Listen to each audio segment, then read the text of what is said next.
very high on Emerald Sapphire right now. It's what I've been play testing. I played it twice yesterday at locals and did pretty well with it. I've been play testing it a lot since set 7, and I think that this deck is very good and has legs going into the meta. Okay, I would concur with that, especially the concoction that Caitlin has drawn together. It is not the standard version. There are some high profile cards in here. It looks like we're going to get another trigger with this Mulan. Can you go back to back? It seems, as we are going to go ahead and ink up to 3. We got the Troubadour down in the ink well. We will deploy the. I can't make out what that is. Is that the?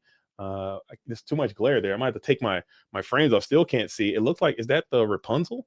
There. I do believe that that is actually the Rapunzel, or The not the Rapunzel, the Aurora. I think it The is. Aurora, that's right. The Aurora, the new Aurora from the Arcasius Island Aurora that can ready itself if something is healed, and it is a Singer 5 as well. So Right. another incredible card added to this deck. I think that is quite neat, as we will go ahead and quest this Mulan again, but you will not hit on the effect this time. Just putting the Mulan to the top of the deck. We'll kick it back on over to Caitlin, who is going to be on the approach, still trying to figure out what the strategy is going to be. There's a couple of different ways that you can play this Emerald Sapphire strategy. It looks like you're leaning more on the Muses bounce version.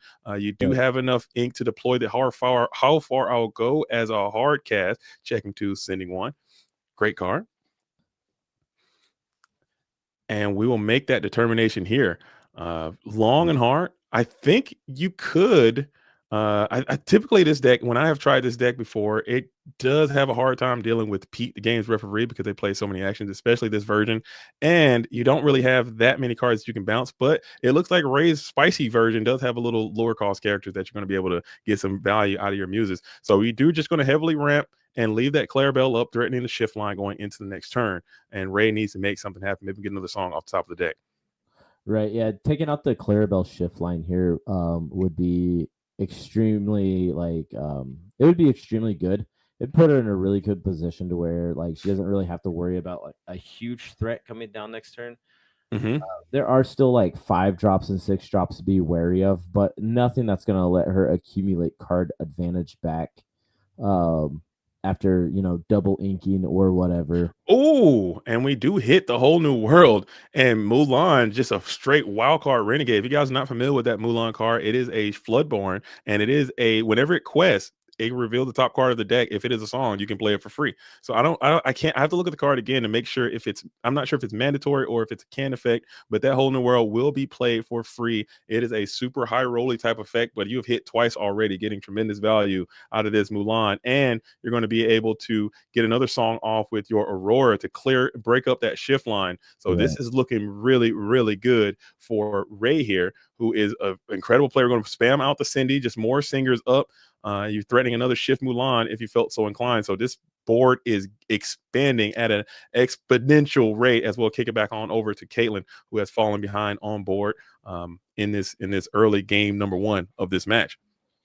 Right. And from the green blue stance here, looking at a board state like this, you're really struggling at this point, right? Because your opponent now has what 2, 4, 5, 6, 7 lore on board. You have no board state. Some lists play an Under the Sea, some lists don't. So it's hard telling if she does or not. But John Silver coming down here is going to give character Reckless. He's a pretty big body. So he's a 5/5 quest for 2 on play, gives a character Reckless, and when he quests, he also gives something Reckless. So hopefully, I couldn't quite make out what was given Reckless, but hopefully it's going to be that Mulan, and it looks like it wasn't. It looks like Mulan is actually going to be able to hard sing the Along Came Zeus. We'll be able to put 5 onto this John Silver, and we'll be able to clear that quite easily. And then we still have a huge questing power on the board as well. So this game is going all aces for Ray, as we'll pay the 3. Check that. We'll go ahead and ink the Rapuns. Is there anything that you could have healed here to maybe get that trigger off of the Aurora, if that is indeed the Aurora? I can't see. That Yeah, glare is like perfectly right on top of it. But we will go ahead and bring out the Rapunzel, or excuse me, the aerial spectacular singer, adding the strength of raging fire to the hand, and just for another turn, the next play. So if you don't have an under the sea right here, I think this game just might even be over as soon as just a few turns away. You just have no board position, you have no play. You're doing one thing at a time, and Ray is just able to just high roll and get so much more value than Kalen in this game. right. Yeah, I very much agree with that statement, JDZ. It's not looking very promising for the green blue player yet, but um I will say that like all it takes is a muses and a couple songs and they could possibly be back into the game. Mm-hmm. Um given that they have the time to establish a muses at that. The good thing about it is muses does have ward. So Yeah. that helps out a little bit. So maybe muses and a heffalumps and woozles or something. Make something not able to quest, bounce another character, and then you can kind of claw your way back into it. Yeah. But outside of that, I don't know, man.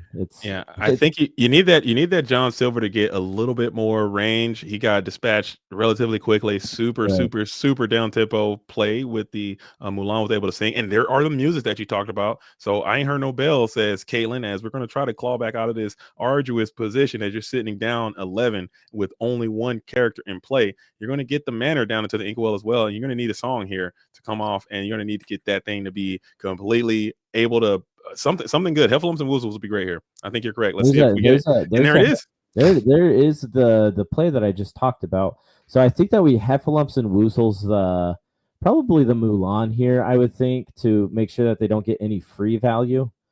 And then I would probably bounce the Daisy Duck or something of the equivalent. You don't have to worry about songs taking out the muses because it has ward. Right. So that card's good as it stands. But I think that this is the best way to try to claw your way back into the fight here is establishing muses next turn. Muses can sing a song. We can bounce something else. But we'll see. We'll see how this turn plays out for Ray here.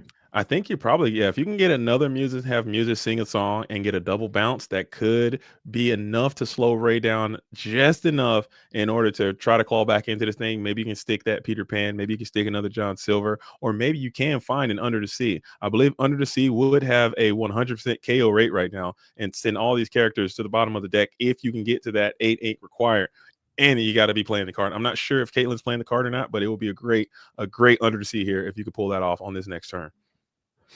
Right. Yeah, I very much agree. And it looks like Ray's just gonna end up questing out here and then playing I think that's another Cinderella on the end there. I think that's another Cinderella, and they're just gonna pass over and they say, look, I got the board state. You're gonna have to do something about this. If not, then we can move to the next game. So we're all in on it's Under the Sea or bust gang here. And it seems like Caitlin doesn't have it because I'm fairly certain that they would have played that thing almost immediately. It would have been slammed to the board instantly. So you don't have it. And now we're just trying to ponder to see, is there, maybe you got a series of Mother Knows Best, I think would be possible. Maybe if you go muses and then the Mother Knows Best into a single Mother Knows Best, you could bounce a significant amount of cards there and just slow down enough potentially. But I just don't know if that's going to be a combination of cards that you have here, as it's still possible. I mean, Caitlin does have a full grip of cards, and she has not given up just yet. So you never know. You never know. We'll find out here soon. Right. Absolutely. Like this is one of those things. Like when playing the green blue deck, you can't 17's not 20, right? Right. So it's one of those things where you have to play to your outs. You can end up clawing your way back in. The probability is kind of low, but you're telling me there's a chance is essentially yeah, you're telling me there's a chance. 1 in a million, you're telling me there's a chance. It's a possibility. It is always going to be possible. You never give up. You always play it through and see what you can do, as we are going to go ahead and send out 6. We're bringing out the Peter Pan. Okay, so this is interesting. It's still not going to be quite enough, as you can just bonsai one of your characters right into this Peter Pan and then quest mightily for a victory there. So it's not quite enough. But let's see if this is if there's other tools of the trade. As we're going ahead and use the muses, who's going to go and start challenging. When you see those muses swinging, you know where the end is nigh. So 17 going on in. No locations can gain. You cannot gain lore with this Peter Pan character. If you guys don't know, you cannot gain lore until a character has been challenged. So you are going to exert this muses to put a pretty easy target to challenge into, revealing a whole new world. Yeah. It looks Looked like like they kind of jumped the gun a little bit. They wanted to quest and then reveal, but I think they're going to they're going to rewind a little bit. I think they're going to challenge into the Peter so they can get the Bob or whatever. Okay, so they didn't rewind. They said you just quest, but you can't gain lore. Right. So we'll be able to check the whole hand. And I think this is a formality here. I think they're just trying to just play it out, play it correctly. Shout out to the judges and staff. But right. for all intents and purposes, this game is in fact over because you can just challenge with any character and quest and win. So Exactly. this is just we're just hit into the Peter Pan and then quest the rest of these characters for what is going to be going on into a game number 2. So it came out of there super fast, super quick, and it was just a fury. Ray coming out hitting hard with that Mulan. What do you think about the shift Mulan? Have you seen anybody try that out, and has it ever worked for you? Okay, so I have not tried it out. I made a theory, like I do a lot of theory crafting. And I was experimenting with Shift of Mulan and like Amber Emerald build because of hypnotic deduction, and you can stack your deck for a higher success rate. But I will tell you that after watching this Mulan perform in this game, I love it.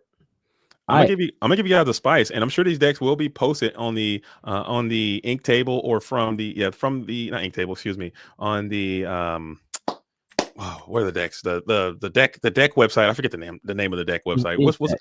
Inkdex. It'll be on Inkdex here following this matchup. But I'll just give you guys a little tip. There are 18 songs in this deck, and 2 of them are mob songs. So keep that in mind. Okay, look out for a mob song coming your way to a scene together near you and just completely evaporate some boards. So I love to see it. I love to see the creativity. I've gotten to know Ray over the past few months. He's one of the most creative deck builders that I've met.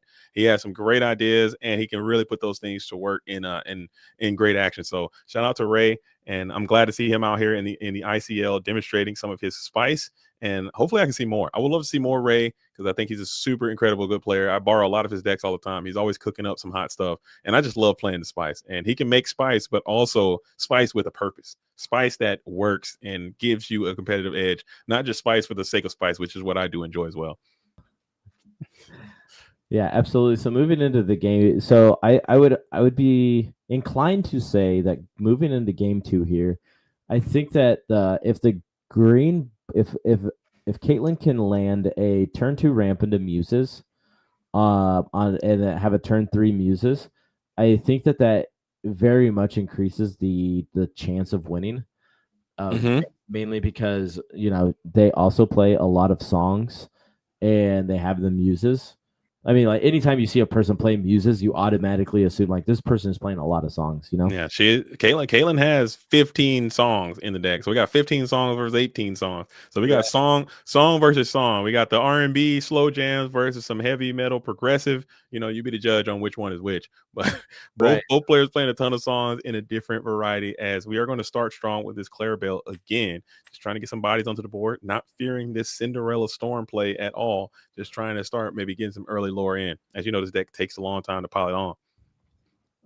Right. So, we got the Ink the Mulan, we got the Daisy Duck coming down. So Ray's absolutely saying, like, I'm gonna go fast this game. I hope you can keep up. I agree with that take. That's what you probably should be doing. And this Daisy Duck, since Ray understands that there are a ton of actions and songs and items that this deck can play, questing with this Daisy Duck probably is more likely to actually send actions to the bottom of the deck more than adding characters to the hand, which is the downside of Daisy Duck. It's not even that big of a downside. You're just sending them some of their best cards to the bottom 50% of the time, I think, in this matchup, because there's so many actions and items and songs in here. As we're going to go ahead and hit the sell here. So that is a little bit of a ramp coming in from Caitlin. You got to love to see that. We'll put the Sapphire Coil down to the Inkwell and the McDuck Manor before questing for 1 with the Clarabelle. Right, absolutely. And we're gonna go over to Ray here, and the Daisy Duck on turn 1 is just so good, like you said. And then going into that turn 2, the Ursula Vanessa with the Singer 4, and being able to threaten any song removal here on the next turn. It's I think that I think that Caitlin's really going to have to just try to hit a turn 3 muses here in order to survive, because even so, that next turn, that Ursula can sing a song and pop the Clarabelle, and then your shift line's gone. Yeah, you need muses here. I think muses here or bust, and if you don't get muses down on this next turn, it might be trouble as you're not grabbing any ink. You're going to go for the strike a good match now, just to shake up your deck a little bit. Maybe telling a story about the contents of your hand. Maybe you're bricked unplayable as you're going to put the ink geyser down into the discard pile off of the strike a good match. Hate to see ink geyser versus Steel Song. That card would be a 10 out of 10 card in my opinion if Steel Song didn't exist. If these aggro decks didn't exist, because that thing is not doing anything versus this matchup except for sending you to the Shadow Realm a little bit sooner. As we are going to put out another Clarabelle to pretty much almost certainly guarantee your shift line unless you sing and hardcast, as we will get another quest in, making your shift line a little bit more vulnerable now. Right. So yeah, if they have a storm or anything, it could just ink here and challenge into the Clarabelle and remove it. So it kind of tells me that it kind of signals to me that they may not have a Clarabelle shift in their hand. Because if they did, I don't see a reason to quest with the Clarabelle. But Caitlin could also be trying to bait the attack out so they don't, kind of stops the bleeding from the Daisy Duck a little bit. Yeah, that's absolutely. So just having that Clarabelle exerted does put you in a compromised state, but it's never going to, it's nothing's going to happen. Nothing bad is going to happen as you just are able to play out this Aurora again. And now you have to think here: do you challenge down this Clarabelle or do you quest and just try to run the race? And it looks like you are electing to go ahead and take the plus value where you can, and then put the onus back on Caitlin to have that shift line. Even if you do shift, the value is not really there as much as it was. Even Clarabelle coming in as a beat stick here to just start challenging back will probably be a better use of Clarabelle. Maybe taking down this Vanessa, or maybe trying to block off the Daisy from plugging you with more lore as well. So I don't know. Still tight spot. You do have the shift. Yeah, it all along. So there is the shift that comes through. Now it's going to be really interesting to see what Clarabelle does. So Clarabelle's going to challenge into the Daisy and remove that and put 1 damage back. I'm not sure if that was right, because now along came Zeus with the Ursula, just powerful. It just takes the Clarabelle out. Yeah, I believe Caitlin may have been thinking, I just got to get this lore off the board. I don't want to lose any more of my powerful actions if I keep sending them to the bottom with this Daisy Duck. But I think in those positions, you just got to clear the singer, even though you do have 2 singers set up. So 2 might as well be 3 at this point. 2 is better than 1, I suppose. So clearing the Vanessa, taking the lore off might be what they were thinking, but this Zeus here is just going to be super problematic, as it's going to plus heavy because you did shift and you are able to get this Rapunzel effect, and you're going to trigger this is Aurora's effect. Look at that. So now Aurora can ready, and then you can sing 2 songs anyway. So this feels miserable as Aurora getting maximum value. You hate to see it, and there it is. The along came Zeus. That 1 damage comes up huge. Clarabelle is banished to the discard, and then we got the Vanessa is going to go on a little quest for 1 as we'll kick back on over. Man, what a crazy turn of events. Yeah, that turn was absolutely insane, and you could just feel a whole shift in the tempo of the gameplay there. This Aurora has actually I'm gonna have to put this card into my arsenal. I'm trying to tell you, man. Ray can do that though. So I'm warning all of you at home, when this deck comes out, make sure you tread with caution. Okay, Ray can make these decks look a certain way, but when you try it, you will get clapped, and you'll be like, "Wait a minute, it didn't look like that when Ray did it." But when I'm doing it, I'm getting clapped up. He's making Aurora look like a legendary that it should be. That card is looking really cool right now. Singing, quest and healing, readying, singing 2 songs. It seems vibrational. As we're going to go ahead and ink another big Clarabelle going up, and it looks. Oh, we had the how far I'll go, and yeah, this is looking. This is again. You got another empty board versus another huge board. I think Caitlin needs to add that Under the Sea back into this deck. You got to have that out. Right. So that's one of the things that I have discovered playing green blue is you at least need 1 card in the 60 that is Under the Sea, because if not, something like this tends to happen quite often.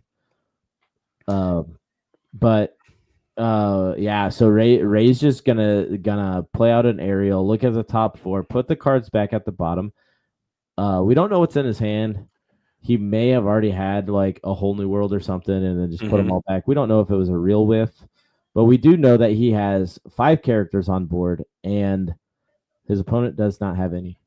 And it's just like one of those things, just like last game. I believe Ray might be reading that there is no Under the Sea because he's all in again. If Under the Sea did exist, you completely eradicate the entire board and you will be right back into this game. But just looking at Caitlyn's time that it's taking to make these decisions, clearly there's no Under the Sea that's going to be part of this equation. With 3 in hand and this board is ever expanding, no muses is probably going to be the story of this game as well. Not able to set up the muses, not able to get those songs rolling and keeping this board clean. I think it's probably gonna spell demise most of the time. So it's not looking great for the Love to Lore team as Ray has a commanding position. And I'm looking at the deck. There's no Under the Sea in the deck. You hate to see it. Right. Yeah, that's pretty unfortunate. We do again, like we have the muses, we have some songs. Like we need to see him muses here. We need to see at least one Heffalumps and Woozles. Yeah. There's ways you can fight to get back in. I don't know if there's exactly a way that you get fully back into the game. I can tell you a way there's not. I think Sally Azurite C here in this position just feels miserable. I think you have to play it. Maybe you're just bricked. Maybe you just don't have literally any playable cards right now because of the uninkability issues. But that is just not where you want to be sailing. You want to be putting something down to aggress this board position, and you just don't seem to have it. As we're going to continue to pay the mighty cost. We're bringing out Baymax again. Baymax with that 2, nothing to heal, no reach. It's just solo, alone, and unafraid, just ready to get completely torn to shreds with every single song. There's so many songs that can be sang right now. Look at the board. How many singers are over there right now? How much can you sing for? There's 5, 10. We got 2 singer 5s. We got 2 singer. We got 2 4 singers, and we have a Mulan that can potentially shift and then play free songs. Yeah. So, there it is too. Look at that. I have a feeling this Baymax is about to catch a lot of lightning bolts. Yeah, I don't think Baymax is going to be around for very long, unfortunately for Baymax. I love me some Baymax, and I do love that art. That is the national championship artwork on the Baymax coming in from the prize wall down there. It looks really cool, but it seemed like he's about to get zapped here as you flip and reveal the Princess Sensor Core. Cooking, go with Rapunzel. Thoughts? Yo, Ray's too spicy, dude. Yo, dude, that Queen Sensor Core, that can put in some serious work. I've seen that. Yeah, with Rapunzel. That last set in some set champs, and the card's pretty good. Believe it or not. And Baymax actually lived to tell the tale. He came up against all these singers and went back home fully intact, but you are at 18. And unless you have a series of Lyle Tiberius Rourke type abilities or a Be Prepared, it is just going to be a GG. And that is what it is. So I'm pretty sure the way this game went down, Caitlyn did everything she could, but she was just bricked, unplayable, couldn't get to the units, couldn't get to the muses, couldn't get to the songs, and Ray's board just got way too bulky, way too fast. Yeah, it can definitely be one of those things where, Ray sees the Baymax. He also sees opponent only at 2 lore, and then decides like, some things just don't need to be sang on, Yeah. So he just lets the Baymax live another day. And quests out, goes to 18, and he at this point probably knows that his opponent's not playing the Under the Seas. Yeah. Oh, double you're welcome. Hold up. We do have 2 you're welcomes, but I don't know that that's enough though. No, it's not. I think if you would have had the Baymax challenge and banish something, which there was nothing to challenge and banish with that too. I think it's ridiculous. I think Baymax should have had 4-6, if I'm gonna call it. I think his stat line is way too weak. But not being able to get one of those off with the Baymax, you hate to see it, as we just are going to, get one of your welcomes, and then you're going to give Ray a billion more cards, and it's just going to extend the demise. But you never give up. You try. You never give up. You keep fighting. I didn't hear no bell. There you go. And it's just going to be an uphill battle sometimes, as we'll go ahead and send the Aurora to the deck as well. And you still have 2 lore on the board. And do you have enough ink to play any more cards? You need a Heffalumps and Woozles to just stop the quest out here on the snapback. I think that they have 3 cards in place still, but Yeah, there's no Oh, Hefflumps and Woozles. There's no amuses instead of the Baymax and a and double. You're you're welcome. fine. Yeah, Then you're chilling, you know. But absolutely. yeah, that's gonna be the game there.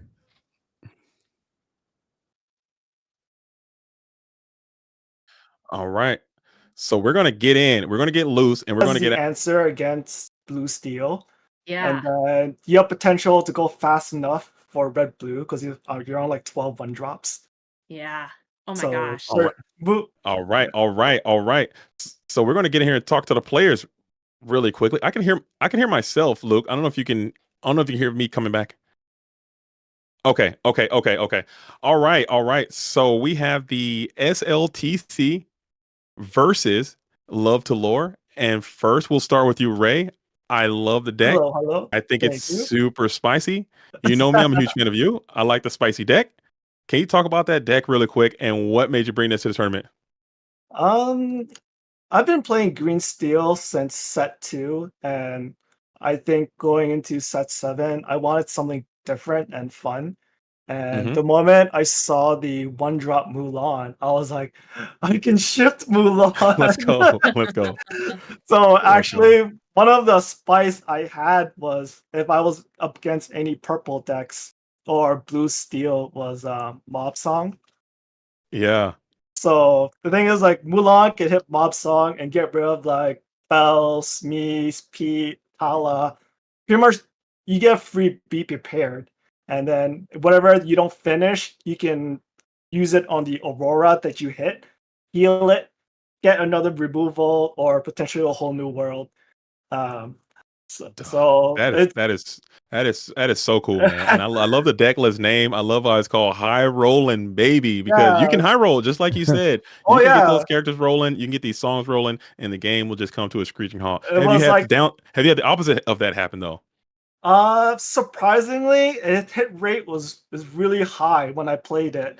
Hmm. Like when I wasn't too like crazy about it because I was thinking about wait, Oswald barely hits a item. What Hmm. are the odds Mulan will hit a song? And surprisingly, a lot of my games, I'm hitting Whole New World, Mob Song, and Zeus.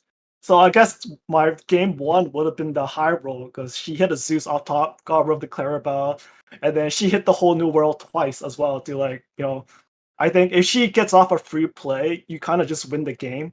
All right. Yeah. Either clearing board or get a free wheel and still have a whole ink and singers ready to deploy. It's really fun. And even though the deck is like very high roll, there's a lot of complexity in terms of setting up Rapunzel traps. So, because I am on like 7 4 cost singers and with the Aurora. Hmm. So when you set things up properly, like you put your opponent in this awkward situation, it's like, do I want a quest? Do I want a challenge? But then you get Rapunzel, and then you can kill my board, and you have more questers. Yeah, so that's sort of like how the deck was designed, and it has the 100%. ability to go wide very fast. As demonstrated. Bro Hamilton, what did you see from Ray's point of view? I know we had a lot of things to talk about during the commentary, but what question you got for Ray in this one? So I think it was in game. I think it was in game one. I think that there was a certain point in the game when you realized that your opponent's probably not playing Under the Sea, and you just Yes, started dropping cards. yeah. Was there like a signal that you got from that? So I was kind of expecting her to at least to have some copy of Under the Sea. But when you play these kind of decks, when you don't have your answer to their potential out, I've learned that sometimes you can't play to not lose. You Mm, just you just kind of have to present that lethal, and then Right. hopefully they don't have it. Or else if they don't have the card, but then you gave them a turn potentially to draw it their following turn, that's also like a losing play. Right. So So it's more like one of those like you recognize that you could put lethal on the board, and then you just made your opponent deal with it, and if they couldn't deal with it, you just win. yes, Okay. Right. especially this is something that's very common, especially if you're playing an aggro deck, right? You just can't Right. fear the board wipe, or else you, Right. you can't play an aggro deck. nice, Yeah, nice, I mean nice. that absolutely makes sense. Okay. I do agree with it. I love the tenacity. I like the way you just got aggressive and it worked out. But we're gonna come back to you, Ray, because I gotta bring Caitlin in, who is going to go down in this round number one. In an unfortunate matter. It does happen that way. But I still want to hear from you. Can you just talk about your experience so far in this set 7 playing this Sapphire Emerald strategy, and how and what made you bring this deck to this tournament today? Yeah. Set 6 with Emerald Sapphire, and I was loving it, and it's a challenge to play. I used to be an Emerald Steel player as well. Mm-hmm. I had a ton of fun with it, finished out like my last set champs with it, and did a lot of testing going into set 7 with like the shift package, but I found out I really liked the Muses package with singing, and we didn't get to see that happen this this Unfortunately, yeah, game. we did talk about that. Yeah, I was telling him none of my locals play Amber Steel, so when I Right. sat down and saw that, I was like, what do I do? Right. So that is like I really do like your Emerald Sapphire list. It's what I've been playing a lot this past like 2 weeks. I have My seen your lists, yeah. my wife plays Amber Steel, so we've had this play testing, and it's one of those things where if you can get the turn 3 muses, you're pretty good.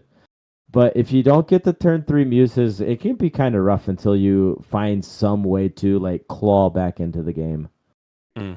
Yeah, absolutely. I've thought about how like sometimes this requires a lot of parts to get set up, and Right. I'm still trying to find my footing in set 7 Sure. with what deck I feel most comfortable with. I used to be Amethyst Steel as well, so might go revisit that one day. Sure.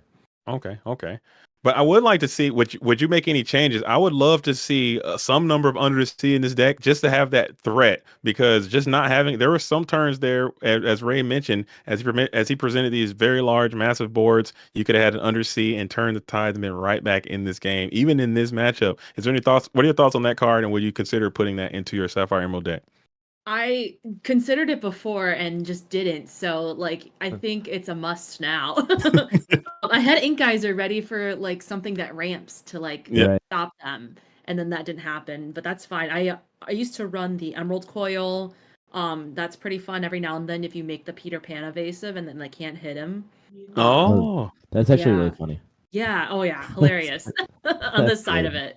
Yeah, that's yeah. I pretty good. noticed when I swung with Clarabelle into Daisy, I think looking back, I'm like, I put her in Zeus range. I shouldn't have done that. Yeah, And then it happened. right. I kind of said the same thing, but I mean, like at the same time, you can't fault yourself for that because, I mean, you have to stop the bleeding somehow, you know. Yeah. And that Yeah. was like the only Yeah. way that was really your only real answer to Daisy at that moment. So it was And it's if you kind and you, of it's course you're going to quest or something. You're not just going to leave it ready and then they could just right. storm and then Zeus it. Or if you So challenge, or if you just quest, they could just crash into it. So it's kind of a lose situation. So I wouldn't beat Right. myself over for that. Yeah, yeah, absolutely. And Ray had like 25 singers on the field. just a Yeah. few. Yeah. Absolutely. But still, I think it was an incredible match. I think both of you played as well as you could, given the situation that you had. But Ray just so happened to come out on top for the SLTC, trying to turn this thing around. So I'm going to kick it back over to you, Ray, before we sign this thing off to get you guys back to coordinating with your squads and celebrating or commiserating. Ray, you want to get some shout outs for you, and where can we find more Ray? I need more Ray. I think Ray need to get back on YouTube or on Twitch or something. But give me some shout outs for Ray. Yeah, so just want to shout out to my team, SLTC. I love you guys. You can find me on YouTube on Rady Inc. Lorcana. I do post videos about meta decks and then spicy lists that I brewed up, Mhm. and that's about it. Absolutely. How about you? Is it Balin or Caitlin? Can I call you Caitlin or should I call you Balin? I'm so sorry. I've been calling you Caitlin this whole time. Caitlin or Batlin, Batlin. interchangeable. Oh, Yeah, my like bad. Batman and Caitlin combined. That's where it Got came it. from. Yeah, yeah. Okay. There you go. You can Now, find me on X mostly. Love to Lore server. I don't think content creation is like my main thing, but I post a lot of friendship bracelets if that's your thing. okay. Okay, Yeah. okay. Maybe I can get one. I would like one. I like to Absolutely. I collect got those. you. I like I would We like got to a go. few I hear they're rocking right now. amazing friendship bracelets. Okay, we I got to like put the that. emphasis on that. I like I that. love to see it. I love to see it. I love to hear it. But thank you both again as always for your Thank you for participation in having the us. ICL. Thank you. And I want to see more of you guys. I know we got a long night to go, so maybe we'll see you guys in the chat, cheering your teammates on and seeing who's going to come out on top. This is only round number 1, so maybe SLTC can finish strong, or maybe Love to Lore could turn the tides around. I think it can go either way. Bum, bum, bum. All right. Thank you. Thank you.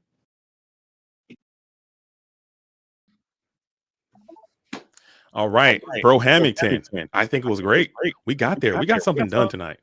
It felt good. Okay, the energy was there. The suits were there. You look amazing. You look I felt amazing. like it went great. Another great matchup in the ICL. So where can I get more bro Hamilton if I need more 17th century bad A guy to come around? Yeah, so I'm on Twitch at Bro You Hamilton. gotta unmute in the video. You gotta do it. You gotta push the button. Failed the test. Yeah. You can hear him. I can't hear him. You can't hear him? I can't. Okay, maybe it's me. Are you I there? can't hear. How about now? Yeah, there we go. Are you there? Okay. Are we back? We're back. We're so back. Hey. You're Oh, here. I'm sorry. Keep cooking. but It's me. I'm on Twitch. You can find me at Bro Hamilton. I'm also on X, Blue Sky, Facebook, and YouTube. YouTube is Sunflower Illumineers. Nice. Yeah. So just check out the link tree on that. And then Okay. Let's go. Let's go. Yeah. Let's go. Let's go. Let's go. But I think what the fans really want to know is, where do we find JDZ at? Oh, I'm in the ethers, baby. I'm out here in the universe. I am magnetism, dude. I am energy. I am all around us, all at once. No. But seriously, JDZ Quest. I'm everywhere on Twitch, on YouTube, on X, on Instagram, on everything as JDZ Quest. If you guys want to see me, I'll be streaming again tomorrow. So come on through on the Twitch and keep that party train absolutely rocking and rolling. But the ICL doesn't stop now. It continues on as the pressure train keeps rolling, as we have another powerhouse of the sale. We got this. We have none other. We have none other than the fabulous and the incomparable Rebecca Quest coming back at it again, and she's gonna be in the dojo with your host with the most, none other than Luke Wonderland. It's gonna be here. So guys, stay tuned. It's gonna do it. Let's lock in and let's engage. Until the next time, peace.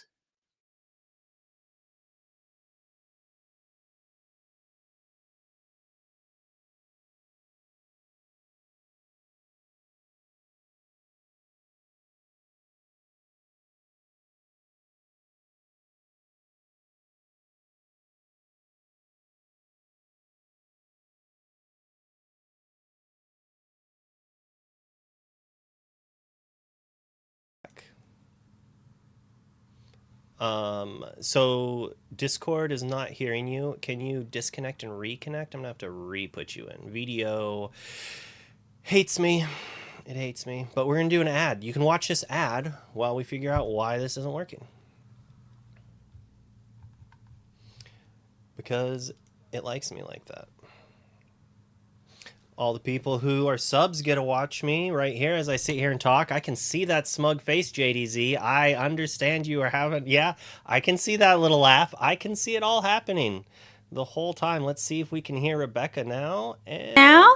Yes, I do believe we can hear you. All right. You know, listen, I do some IT work, as my day job, and when all else fails, you turn it off and you turn it back on, right? Yep. It's just like, please make that good enough. Absolutely. All right. So how are you on this wonderful Monday? You've had a busy day. A little busy. Lots of Lorcana, which we love. Lots of Lorcana. While it was a busy day, it was a great day. So Mondays can't really go wrong. Yeah, Mondays are always full of lots of Disney Lorcana fun, which is really fantastic. There was the LCCC going on earlier. Now we've got ICL. There's Illumineers going on later tonight. So lots of Lorcana fun to be had. And I'm excited about tonight's matchup with Love to Lore and SLTC. Round one, fantastic game. And I am super excited to see how this showdown is going to go here. Between our next two players. We have I don't know how much we can say, but maybe we'll wait. But it's Yeah, we don't really want to say Yes, exactly what yeah. they're running since they're but they are doing alters, so you can kind I of say 1 or 2 cards you're super excited to see. Let's see here. We can't see anything yet. So Shadow, is it Shadow or Shadows. Shadox and Megan here in round 2? I can't see any of Megan's cards. They're off screen, but of course, you know. Oh, and we start. Oh, with and we're Ink getting a into the More. game. Okay, so Megan is on the play, and we've got some emerald cards coming out here. And we get to see Shadox whole hand. Wow, that's a lot of Ursulas. I didn't have the stream muted, so when when Shadox showed her hand, Megan was like, "Oh my god!" I would say that too. Oh my gosh, yes. You know what's interesting with the Diablo, we have to assume that we have the Diablo shift going on as well. And I've talked to players who have said that the 1-drop Diablo is sometimes more important to make sure that you see in the game over even the shift Diablo, because you get so much information right out of the gate. Those people have never drawn 10 cards with a Diablo shift, but Well, it does make sense. The 1-drop Diablo is definitely better than a lot of people initially thought it was. We had Artibac say, don't even play it at first, you know? And then the meta shifts, and he's like, I was wrong. You know, I was proven wrong. The shift is busted. Get on it, you know? Get on that. Yeah. How do you think that Diablo is looking in the new meta? I know that we didn't see a lot of Diablo last set, but is there room for Diablo to make a comeback here in set 7? Well, Diablo is quite the powerful card, and Shadox drew a song to get hit. I'm pretty sure he didn't have one. No, he didn't. He had the hypnotize and okay, why not? Megan is like, this is how we do it. We turn one Diablo, we shift Diablo, we take your removal. Like, wow. You're going to have to top deck some crazy stuff off. I don't think Shadox has cannons in his list, but I bet he wishes he did right now. Right now, yeah. That Storm was the answer there for Diablo, and I'm not sure what else he has in his list, but having that discarded is not doing Shadox any favors. So basically at this point, Shadox is going to have to give Megan 2 or 3 cards, and he's going to have to hope that he plays this Ursula 3 and Megan does not have a strength, does not have any answer for it, because that's how you come back in these matchups. The stage 1 is win the Diablo War. If you cannot do that, stage 2 is try to claw your way back with Ursula 3. Ursula Deceiver is just backbreaking when it's good, and in this mirror, it's very good. Ooh. I'm still here in the Inkwell. That's a fun card. Interesting that she didn't sing it on, like, use Diablo to sing it on herself. Assuming we're out of inkables is probably there, and it's maybe too risky to play it and then draw on ink when you need to play the Ursula 3. But kind of interested to see what is gonna be in her hand for this Ursula to take advantage of. I think that Megan was down to just 1 card in hand after she inked and played that 3-drop Ursula. And so, yeah, either she didn't have something else inkable or whatever other card was in her hand was more valuable to her than that I'm still here. But now that she has that Diablo going, she'll be able to refill her hand, hopefully. Yeah, it's going to be interesting here as to what happens. Like, Shadox could chose not to shift the beast. Not shift beast. Mm-hmm. Yeah. You don't want to shift beast if you know your opponent's just going to deal damage to it and draw cards. And at this point, it's like, please, please, Mother may I, let this Ursula survive. Yeah. You say, like, Megan was winning in the Diablo game. With Shadox, he has that Ursula. I think he didn't have a sudden chill in hand. No. I was going to say is like discarding the next thing that he would want to go to kind of battle against that Diablo to keep Megan's hand down. So Megan and Shadox were both bluffing Ursula 3s. Kind of interesting. It's it's up to the top deck here. Megan does get twice as many of those, though, and is ahead. But this is the chance Shadox needs. Did he get lucky? Hopefully. Is he gonna just hypnotize to try to hit another card? I mean, Megan does get a draw card, but it is equalized. It's a 3 ink, draw 1 card, pray it's a song, and not a strength, because that's not super good. We're inking hypnotize. No hypnotize, yeah. It's going in, and still no songs.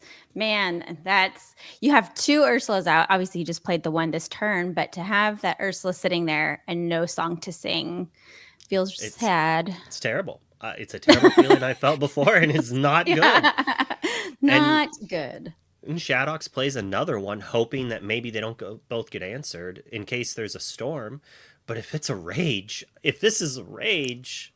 Oh, no. Okay. Yeah. Whew. A storm. Okay. Yeah. So it's an interesting thing, because you can go after the morph to prevent a shenanigans or an Ursula. But if you go after morph, then Ursula double sing could just empty your board. So decimate you. Yeah. Megan's choosing what is probably the lesser of 2 evils, going after the Ursula. Could you imagine if that was a strength of a Raging Fire? That would have been so fun for Megan. fun. That would have been devastating and devastating traumatic. for Shadox. Yeah. And then that little Smee there just questing away. So nice. Another Ursula 3 inked. We've seen so many Ursulas this game. Watch, in the next game you won't see any. That's how it goes sometimes. So Shadox needs to draw Storm and then sing it, with the first one taking out the Exerted Diablo, drawing into Tinkerbell. Second one hitting the other Diablo. Tinkerbell comes down, challenges the Ursula 3, and shoots the Smee, leaving it with 1 health left at the end. And no song, I'm assuming that means. Oh, there's Pete in Megan's hand. Oh, another Ursula in the Inkwell. Wow. Well, we have another Hypnotize. Does not feel good to have to do this, but you see that Pirate Pete, and you're like, I have 2 turns. 2 turns. Right. Yeah. Man, that one song that Shadox has seen being discarded, and he has not been able to draw anymore, just is really putting him on the back foot here. You know he's going to draw his first song immediately after Pirate Pete gets exerted. Pirate Pete is so fun. And he's a big boy. That 5/5.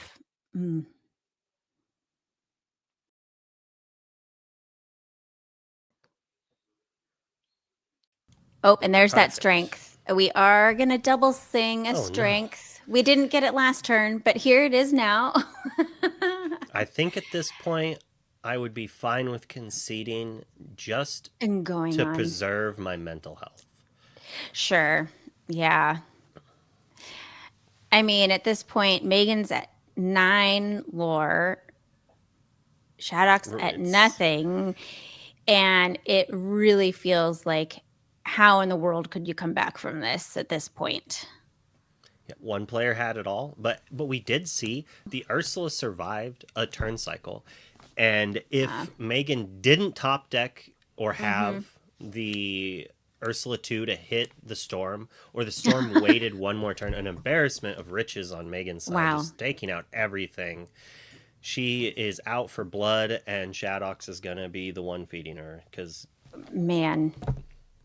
And yeah, and that's really game next turn. I don't, like you're saying, preserve mental health, preserve the clock, and then hope you can come back next game and take it to a game 3, really is what. Yeah, I'm pretty sure this one. Yeah, and there. Congrats to Megan. You know, that was like the ideal every single turn. Like Megan just had everything that you would want to see in this Emerald Steel deck. It was like, that is what this deck is supposed to do. Yep. Turn 1 Diablo. See what they have. Turn 2 Ursula. It hits. Shift Diablo, draw extra cards, play the best 3-drop in the game. Sadly, whiff after that. She had like a stutter, but so did Shadox. They both kind of stumbled around the same time, but he stumbled without having the shift. And so that like really put Megan up their head. He could have had a Diablo shift for that morph and been able to draw 1 card.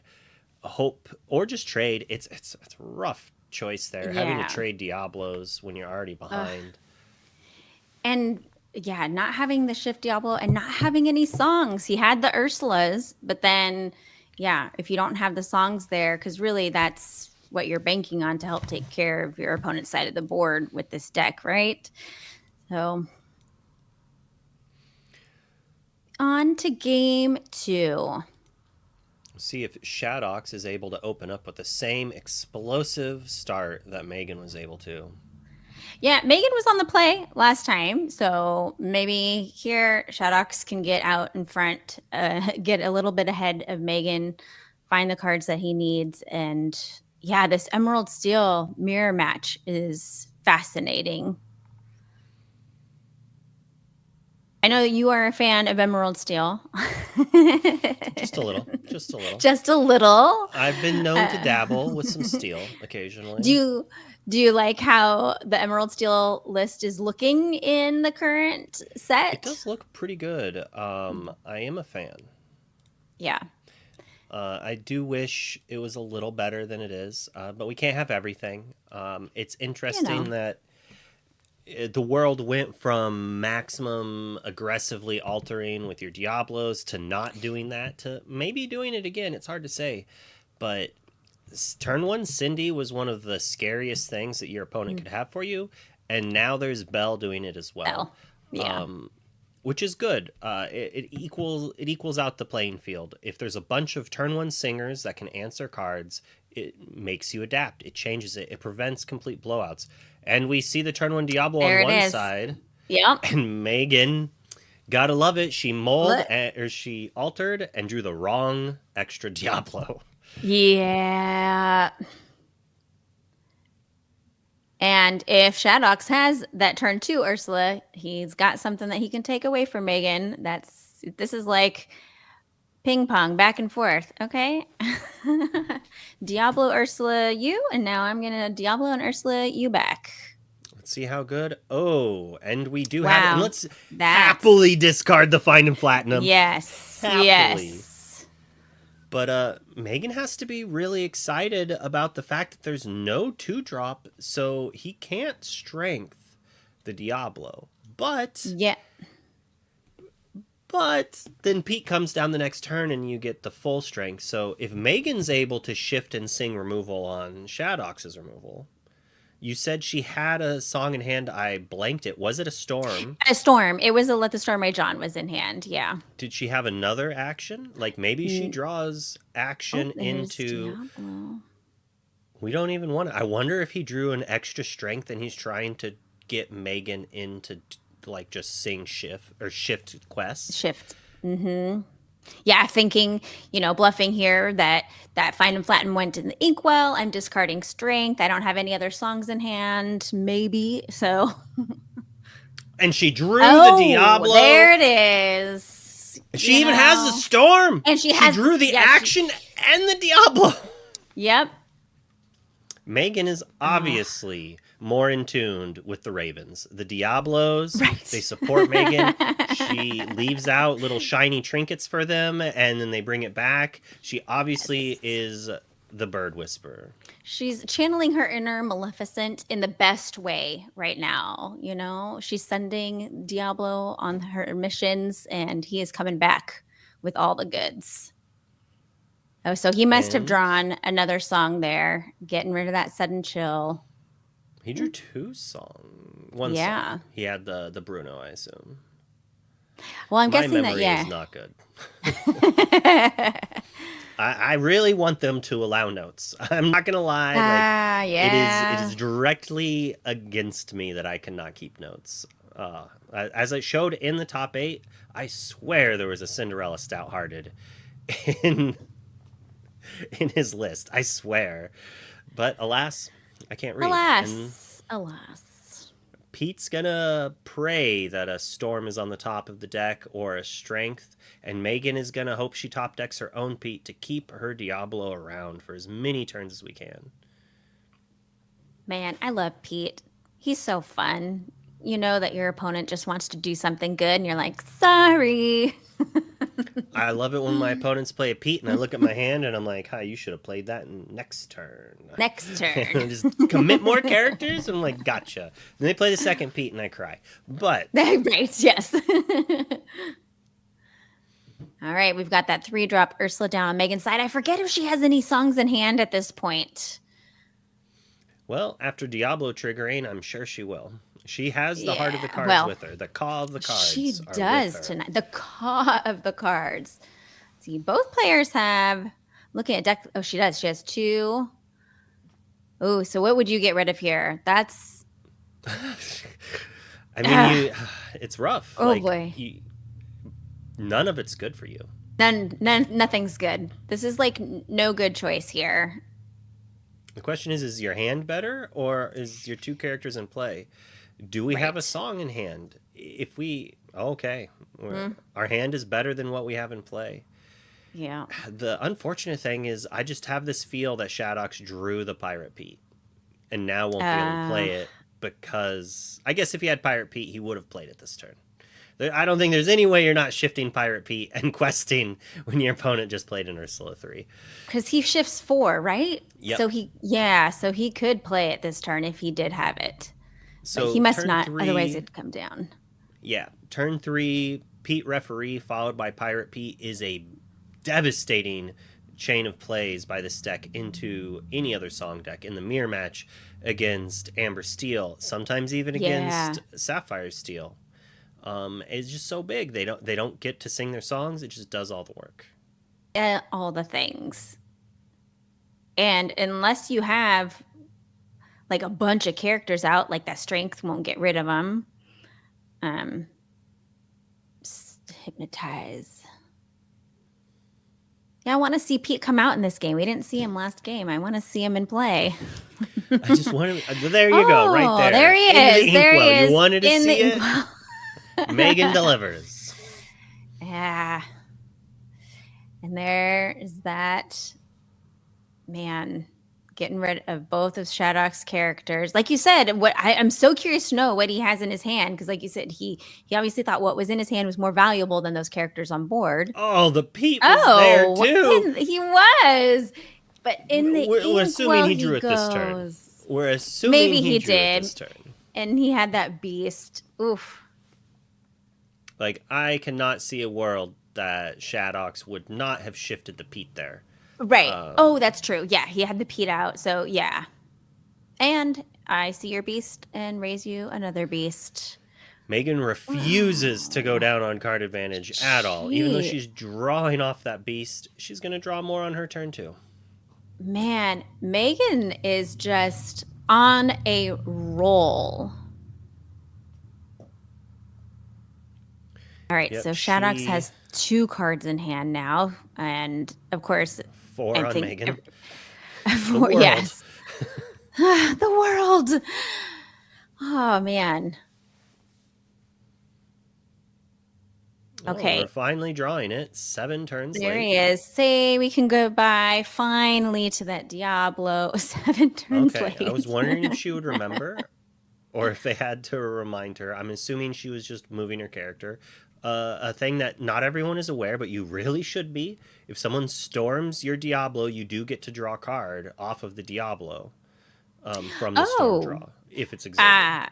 Okay, right, because of it's I'll your try opponent. to explain it and Yep. try not to use magic terms.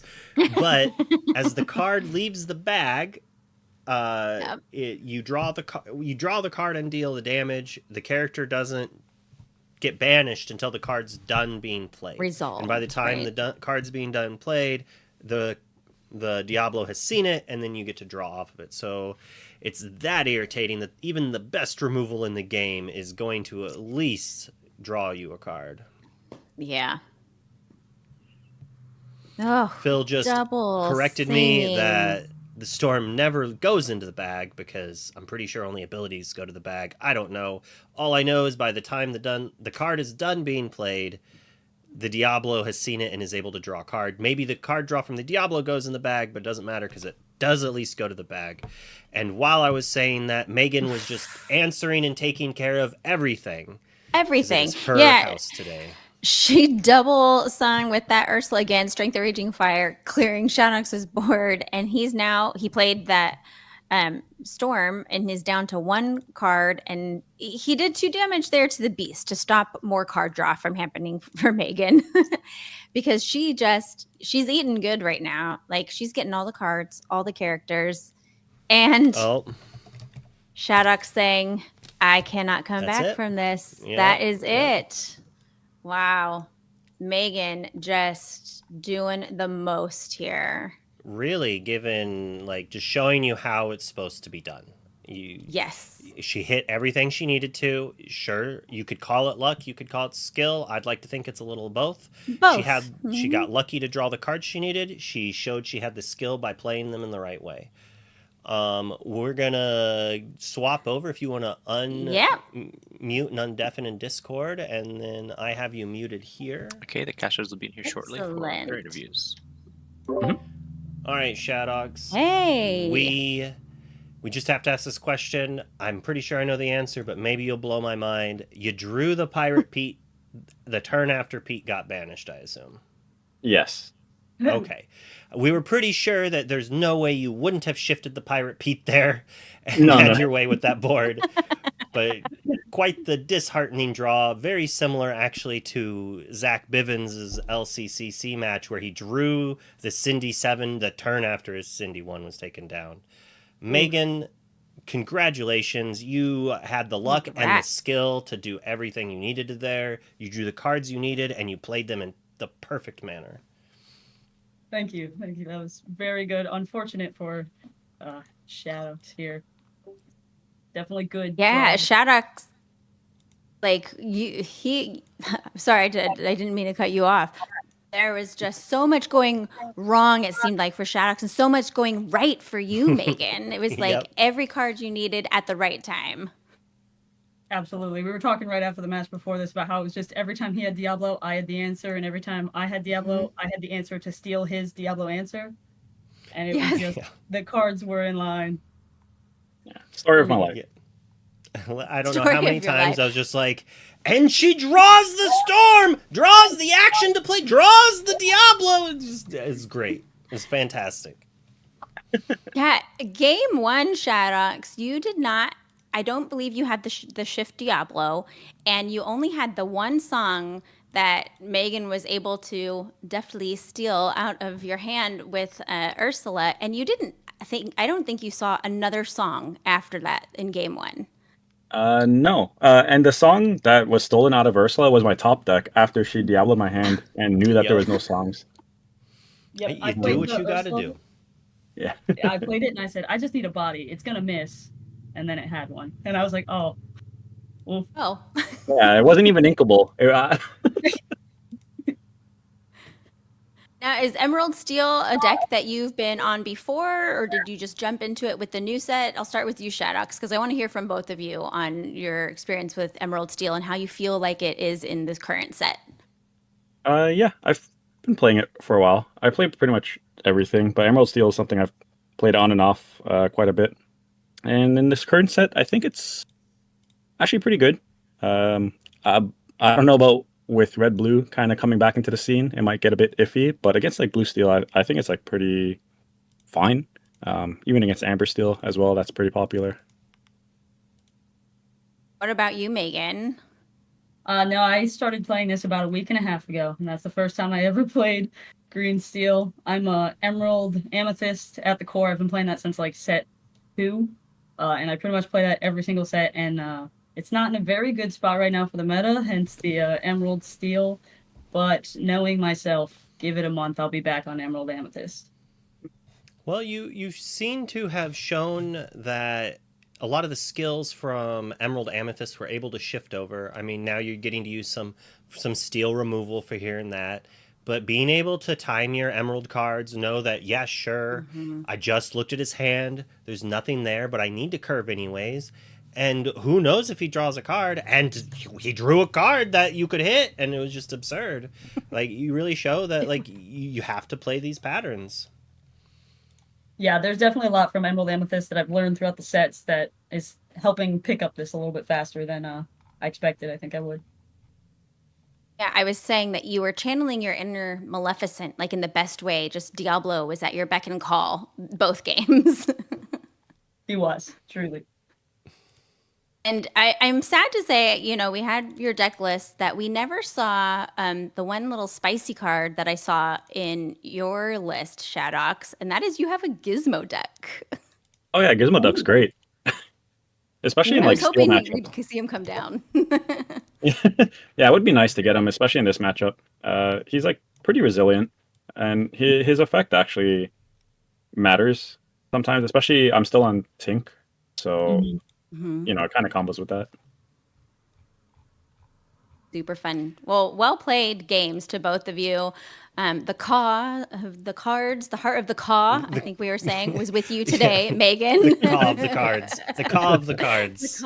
The caw of the cards was with you. So congrats to both of you. Well played, and love to Lore taking round 2 here. Oh yeah. Where can people find you, Shadox, before we let the players go? Are you online? Where can folks find you? Yeah, you could find me on Twitter or X. I'm there, Discord. Sometimes I make videos, sometimes I stream. I'm pretty sure there's a pretty cool YouTube channel you have, right? Well, yes, you can go Shadox on YouTube or SLTC on YouTube as well. You can find me there. Sweet. Thank you. And Megan, where can people find you? Mainly Blue Sky. Wambly Banjo is the name. I have other things, but they're not really Lorcana based. So the only Lorcana one I really do is Blue Sky. So Blue Sky. Yes. Everyone come be butterflies over on Blue Sky. I like using Blue Sky, but I always I think I'm literally just gonna start blue skying my tweets, and then eventually that'll shift, because I tried doing the copy pasta, but then there's I don't have this person on Blue Sky yet, or this person's not there. But Twitter is I guess they've always been doing it, but now they're being extra you put a link in your tweet, I'm not gonna let people see it. Yes. And that is beyond irritating. And without getting into anything else about why Twitter is bad. Just that alone upsets me. I don't even need to add all the real reasons, right? Yeah. But, no. Yeah, it's the link suppression is real. Exactly. I put your linked tree into the chat if anyone wants to find you there. Is there any other amazing shout outs you'd like to give out before we hop over to the next round? Just shout out St. Louis play community. Great testing out there. And shout out for my friend that let me borrow her beasts so I could play tonight. Rebecca? Oh, me? Yes, you. Shout out. Well, thank you. I want to shout out JDZ actually for inspiring me to get a little teeny dressed up tonight for the ICL. He was looking so sharp, so I went and got some sparkly Mickey ears to wear tonight. So there you go. But yeah, I went out and bought 3 different suit jackets today because of him, making me spend my wife's hard-earned money. Looking good. Well, thanks for having me. Always fun. And congrats to both teams taking 1 win, round 1 and round 2. I'm excited to see what happens next round. So, thanks as always. All right, we're going to jump over to Why Breezy and Katie. Here we go. I don't know how long this is going to go on. I'm so excited. So, hello. Hello. I just abandoned my dinner because that was the fastest 2 matches I've ever seen, but it's that's exciting, right? Dedicate to the game. Truly Yeah. more dedicated I than told my anything husband, I else. said, we're not having dinner, okay? It's time for ICL Monday, and I'll finish it when we're done. But that was crazy play. Megan said, I want to eat dinner. I think that was what happened. She said, Katie, don't Nope, eat I'm, dinner. I'm Yes. just getting the game set So up. that was pretty fun. But yeah, how are you doing tonight? I'm doing fantastic. The games has been fast, nice, and very, very spicy. I mean, we saw some Mulan spice. Out of all the mirror matches, we saw some Emerald Steel matchup. The birds came in flocking in game Is 2. what happened. Yeah, How did that yeah. sound? How was The that? Was that scary? Too loud? Too? I think that was quite perfect. I think Thank we you. can't get better. Like if production had like the voice, the soundboard, I think it would have been better. So you absolutely nailed it. We have Kiwi and then we have Diablo. But yeah, so now it's 1-1, right? That's where we're It's a at tight right now. game. That's my It's the favorite. old important game 3. This is where everything goes through. It's for all the marbles. I just was peer pressure to put on a blazer because everybody's doing it. So, here at the ICL, we're trying to make everyone their best self, even if you don't want to. It's the only jacket I own, and it's been fantastic to wear it. I feel super fancy. And shout out to JDZ for being not only an icon in the community, also a fashion icon. Oh, speaking of icons, this round actually, hey Judge, can we put 2 win cards on Color is Law? Because I think we got, my God, the spinning dice. I'm sorry, Tegan, I'm excited, but I don't know. Are they trying to sway us? Can we do that? I believe she knew the casters before going in. I think she must have. She said it was totally on purpose. I do like to. It looks incredible. I know it is your baby, and yeah. Yeah. All right. 2 wins. All right. That's and it. That's everybody it. have a great night. This was the ICL. I'm just kidding. That's done. We did it. Play it out. But Tegan's also here, and Tegan's got Tigger, which is the only one of that playmat and that type. So yeah, this one's for all the potatoes. Maybe I have potatoes on the brain because I was making some potato hash. Maybe not. But I do want you to know in the chat, R&B says you look so darn cute. So I hope that helps you cast a little harder. I will say definitely. I casted a little tournament this weekend. You might have seen the bracket. And when I saw this matchup, I cried. I'll say I did cry a little bit. It's a little bit. Had a little flashbacks. I had did. like those war. Yeah, I can only imagine. You had like about like what 18 hours of this essential matchup over and over again at some point. One or the other. Important. This is important. We have to see it. This is the future. This is what we live in. We don't live in Emerald Steel discard mirror matches. What is this? So you've already seen it. There's a popsicle. We're already starting. We're drawing a card and we're passing to Tegan. So I'm excited. I'm ready. So I'm taking a deep breath. I'm healing. We're inking a strength here to start us off with the Sticky Mickey. Will you please grab a bucket and a mop because it's about to get sticky in this match. Yeah, sticky. Shout out to Tyler, the creator. So I just saw him live. I saw that. I was like, man, that means he has to get this reference. Of course. But as we see the sticky strength, the matchup is familiar. We've seen it. We're gonna break it down, but I know Katie's going through some real trauma seeing this matchup after day 3 now. But it should be a very, very interesting game as the ICL winning game is right now. And we got the TPO. We're ramping up. We're going up. Things are gonna go up. In count's going up because the stocks are going up. Exactly. So Tipo, he says, I'm here. I'm going to get you ramped a little bit. And Tegan has a chance to respond. So have we seen Color's Law? I missed the first ink. We still don't know Tegan's second color, but you can tell by the look on my face that you might know. But have we did? We're about to see it most likely. Okay. Because I'm scared. I'm scared for myself. I mean, if we see Sticky Mickey, we can start to assume things. We see a Fortisphere. Tegan's being very coy. Tegan says, I'm never going to let you know what my second There's not color. a lot of other color combinations where you see Fortisphere and Sticky Mickey and Mr. Smee. I think there's this huge sign here that we assume when you see the Fortisphere, you see the person that crushes it to get onto the board, which is that 3-cost bell that has been a nightmare for many. Luckily, we have no bells, and that's okay. No bells today. She's taking the night off. Good for her. We all deserve a night off. But yeah, so Tegan is kind of, we know that Tegan's running some sort of, aggro mid-range-ish kind of deck. Who knows what it's paired with? Could be blue, could not. If you were a betting person, I think there's a high chance you want to put some tokens into that Sapphire, into that Steel Sapphire combination, though. I will say as she's trying to ramp up, and you hate to see what just got inked. All right, this was a good stream. Yeah, we liked as Claire's Bluesco gets Law, inked and here. then and then we turned on her just as fast as it She's started. playing one side and not the other, which is very conflicted. We would like to get 1 star off the 2 stars that she got from the playmat. Exactly. But, Grandma Tall is here, gonna get her, filter her deck a little bit, get exactly what she needs in her hand to get to that end game. Because if you're ramping, you're going somewhere, and it's You're going usually not big. somewhere you want to be. You're going big. You're going big. You're going far. You're going to play the big bodies. You're going to make sure your opponent doesn't have a board. It doesn't have anything on the side as you slowly win the game in the what I like to call the crab zone, which is like the late game where Crab zone.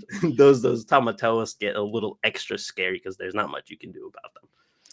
Yeah, so we do finally see Tegan is definitely playing Blue Steel, and knowing that we're seeing that old, wise, aged clock, it's likely looking like the Kiwi variant, which I hate saying because every time we say Kiwi, there's the people who go, yeah, Kiwi. The other people are like, what did you just say to me? And the answer is it's the more mid-range aggro. It's not usually not crabbing. Usually it's warding. It's got Alice's. So it's a little bit of a different flavor. And it's not the Zan deck that we saw this weekend. Nope. It is a different variant. And then Color's Law says, guess what? It's Maui time. We're bringing 55 coals, 55 Sisus, and 55 Tamatoas. We're doing something here. I did practice. 55 coals, 55 Sisus, 55 coals. Last night I got very excited. So that is the name of Color's Law's deck. And it's fantastic. It's that traditional Ruby Sapphire here as a slowly creeps up to be one of the best decks, if not the best deck in the format. And then Tegan's deck list here is the I like to say the traditional Kiwi, not the item with the 6 cost Tamato. It's just playing the Cogsworth, the Baymaxes that we kind of got used to in set 6. Yeah, there's no crab. It's not like the Artifact variant. We sound very clinical. There's so many variants. We're like, the Artifact school of Blue Steel. But no, so this one is a little bit more low to the ground. There's item in Kiwi. I mean, I don't know. I feel like if it's Alice and it's got ward and it doesn't have crabs, it's Kiwi. What is Kiwi? I mean, what is that? So it means nothing. So it's a little bit of mixture of the both here, right? Because we have the bell and the items, but we don't have the crap to bring back those items that we've seen Artifacts very run it. So it's bringing the old school Cogsworth and the Baymax, the Armored Companion as well. So it's a little bit of combination of both to get that bell to be turn 1 play, which is quite optimal. Yeah, now Color's Law is showing some TPO protection here. Someone in the chat said, gotta quest that TPO. But, once you quest that TPO is headed out. He's headed out, fam. So there might be a reason, but I mean, at a certain point, board state, it's definitely an option because it does feel a little bit free. Yes, the child will get banished by the Lawrence, but then if Lawrence does take damage, it's a 0/4, so you can just eat it with the Maui. But it's definitely something you might want to keep as well on board, just to keep it alive, keep it sturdy. Yeah, and I mean, there's always that potential of TPO can be the TPO the iceberg to get Lawrence down to a 0/4, then Maui can go in for free there. So TPO might have more purpose upright than in the banish pile, but we'll see how Color's Law chooses to use TPO, or if that's just the mascot for the round. Just keep him here, even though we know that any steel deck is prone to be running everybody's 2 favorite songs, Let the Storm Rage On and Strength for Raging Fire. So we'll see what TPO does here, but I hope it's what I think, because that would make me feel so smart. And then we're just dealing 1 damage into that Lawrence here, making sure that Maui essentially gets a free, or we're just going to play Madam to get the Pete out, or the Lawrence. Yeah. Which one are we taking out? I think we're going to get rid of the Pete, so we can just basically essentially free remove the entire board with Maui not taking any damage, which is quite huge. Maui's one of those cards, if it usually at least gets rid of 2 characters, but if you can get more than that, then it just is a completely game-changing character right there. And it's been there since set 1. It's been doing the most, and it's just our favorite little demigod. Yeah, I mean, is he good to be on the other side of board? No, he's always bringing problems. He does not want peace. He wants problems only. And we're starting to see the dominance of Ruby Sapphire here. We haven't even seen any coils. We haven't even seen any crabs, but it's the problem of they have answers. They're able to put you in a place where you're like, I'm doing pretty good. And then they look at you and go, are you? And then you realize you're already gone. You're already deceased. And it's crazy, but Tegan's still going to build up the board. That's the benefit of the Kiwi style deck, is you get to go wide. You can rebuild your board. In this case, a little not wide. One Calhoun, but sometimes that's enough to put some pressure. She can only deal 3 damage, but she's a person. Yeah, he's a person that might gain you 2 lore. Also, kind of emptying out our hand is something that we get to do because we do have the dock option. As our hand is getting a little thin with 2 cards only, we just want to make sure we don't basically get our wheels taken out of our and just kind of stall out. And so as I feel like it's gonna be me doing therapy from this weekend. So you're seeing the problem here, right? This is the problem. The problem with decks today. So this crab comes in and says, "Hey, I'm gonna go to the discard your second hand, and I'm gonna get some stuff while I'm there." So we've seen decks that run sharks, we've seen decks that run crabs, we've seen some decks that run sharks and crabs, but all of them are just digging through that banish pile and getting some stuff out while they're there. But Tegan says, "I'm not worried. I got a plan. I'll play an Alice, and I'll get a dock, and I'll draw 2 cards." So stabilizing is happening on both sides, but definitely one is a little more stressed out. A little more stressed out. Definitely. The fortunate and unfortunate thing about this Alice is, yes, she has ward. Yes, she's a little bit more tricky to get rid of, but she has 1/4 stat line, which means she is basically dragon food. In the sense of Sisu's all human and the dragon version, which I recently learned the 3 cost is also in the dragon class type as well, which was very, very fascinating to learn. Yeah, she's a human dragon. She's there with her little blue hair going, "Give me your cereal." Now, she does have ward, but the thing is that's kind of tricky is her value only comes from turning her sideways. If you don't do that, she's just standing there doing absolutely nothing. So unless you have something that can ready her, which is not in steel as far as I know, you gotta turn her and give that ward to somebody else. But then at the same time, you've got a 4/4, a 3/4, and a 6/5 just sitting there going, "Go ahead, try." That's why you run Plutos. That's why you're running the bodyguards, to cause a little bit more of a headache, making sure that our opponent has to go through multiple layers before Alice gets the hit. But our board is looking a little not too powerful to go against a demigod and a 4/4 Madame Medusa, and most likely Tamatoa will quest to get the free item. But if Tamatoa wants to challenge, he clears everything as well. Those shells are very, very strong. Yeah, and one of the biggest debates we've seen in the past 2 weeks and 3 days has been, do we run Be Prepared? And one of the reasons people don't is because coil. You have coil now, and why coil when Sisu? But the problem here is ward. So once that someone just said the word to me. I don't know what it was. The voice of something, everything else. Well, I just want to make sure that the coil has been played, we mentioned it. But the B prep question is very fascinating because ever since the card came out when the game got released, it was our safety blanket for any Ruby players. It was there for the beginning of time. Now it's slowly getting cut out. I know we discussed it as well, where it's just like, I need it in my life if I'm playing Ruby. It's just something that I need to hold dear to my heart. So if I get into sticky situations, I am guaranteed to get rid of things unless there's a smug-looking referee on board. But other than that, everything is good. Yeah, and it's something where ward is the reason why I think Be Prepared still has a place in the meta, because I mean the plan is you start coiling, you're inking, you're coiling, you're inking, you're coiling, but ward's like you're not coiling. Or doing... Sisu is gone. That Sisu taking out that Calhoun with the Sapphire Coil is exactly showing why Sapphire Coil is one of the most dominant cards that entered this new format. It's just such a powerful thing.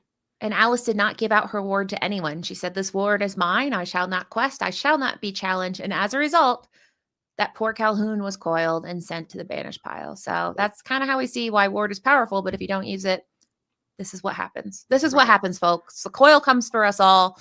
The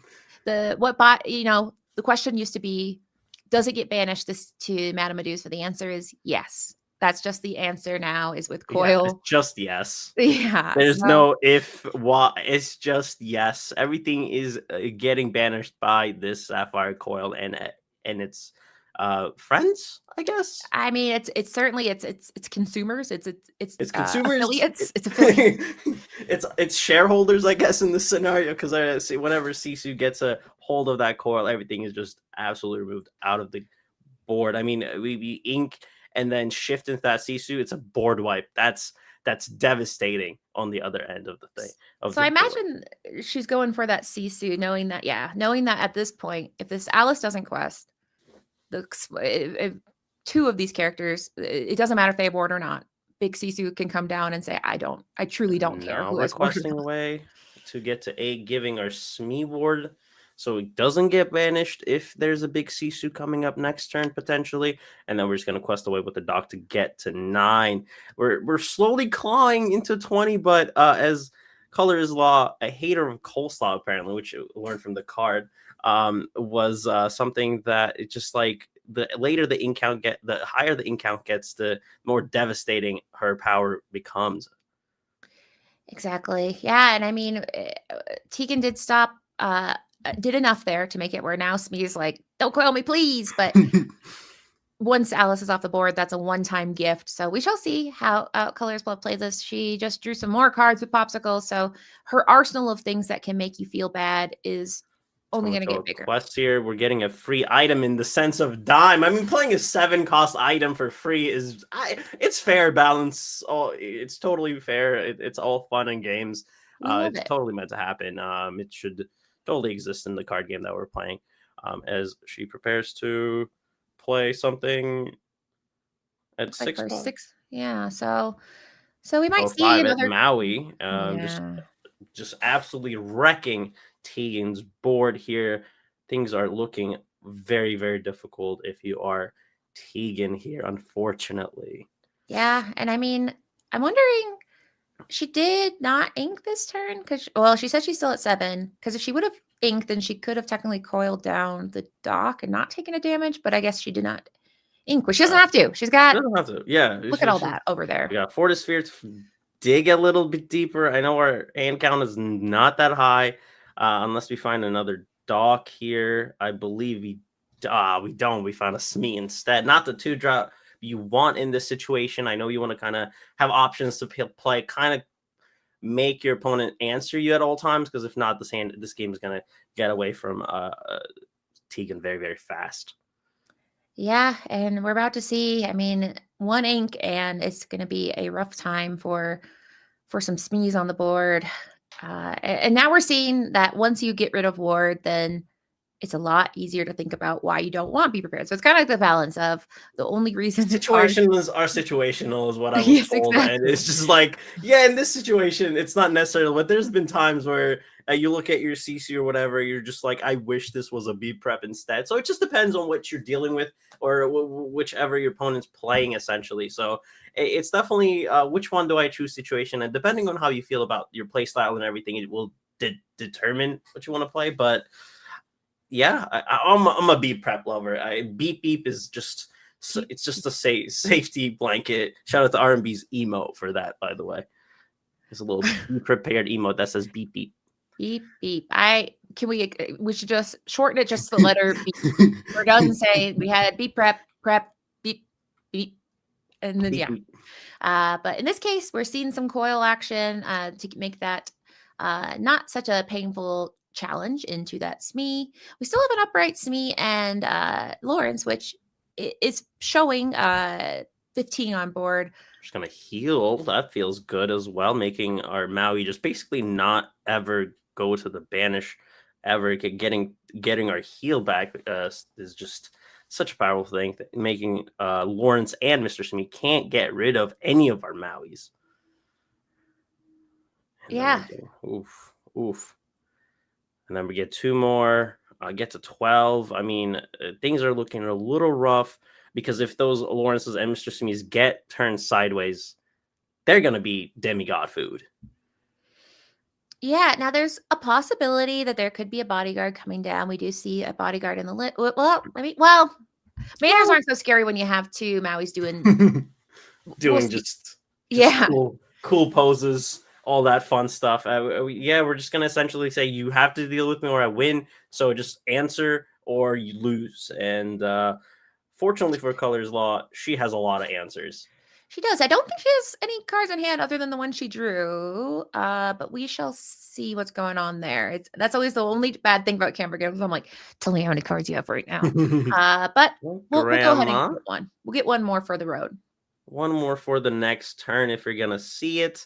The Grand Matal is just one of those cards that just kind of helps you find an answer. It's a light version of Vision. You still find an answer. Get rid of a card that you don't want to see. It's just and she has a fantastic number as well at the 3/3. So it's definitely always just a forever stay. Grandma's always welcome into the house, you know? Yeah, this is Welcome to Grandma Chat, where we talk about all the reasons we love Grandma. Yeah, love Grandma. We don't know what she drew, but she has the ability to play, because Grandma is 4 ink, I believe. She has 4 left, yeah. So she has 4 left now, which is quite a lot. There's still a lot of things she can do. In the sense of she could play a Sisu, Daring Visitor, she could brawl something. There's a lot of options available to get rid of. All right, we're just gonna get rid of that Lawrence. Might as well while we're here, Might as well. Get rid of everything. Because I don't think Tegan has any cards in hand. Well, no, that might be her palette. Sorry. I think right there it is her. She has 2 cards in hand.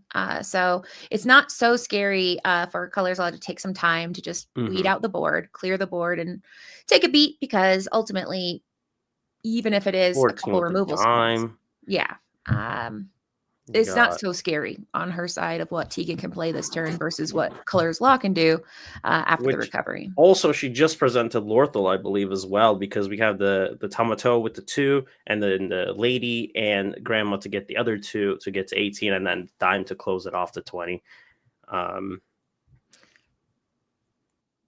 I believe that might be it. That might be. As we prepare for the night. And then we're doing that thing that where you're like, can I count? Is it 20? It happens so many times. We're like, I think it's 20, but let's just make sure we get it guaranteed before we get into it. And I believe that's 18. And Dime 21. To game 2. Man, game for that. That's just the way the game works. Sometimes you put so much pressure, and your opponent just finds 2 Mauis that you have no answers to, essentially, and you lose. Yeah, so that is why this matchup is so fun. I've processed my brain. I will say, are we on right now? Denial, I think. So we did get to see Colors Law take the win there, and we see that the win that happens with Ruby Sapphire is kind of a painful one, because they kind of have so many tools at the top end. We see the fact that we have your Madame Medusa. We have our little end now, where we have just Sisu, Daring Visitor, and Brawl doing the same thing. We have our empowered sibling shift line. It's a lot of pain. And then a Maui and a Be Prepared too. So it's an arsenal of torture. Big dragons, everything. Yeah.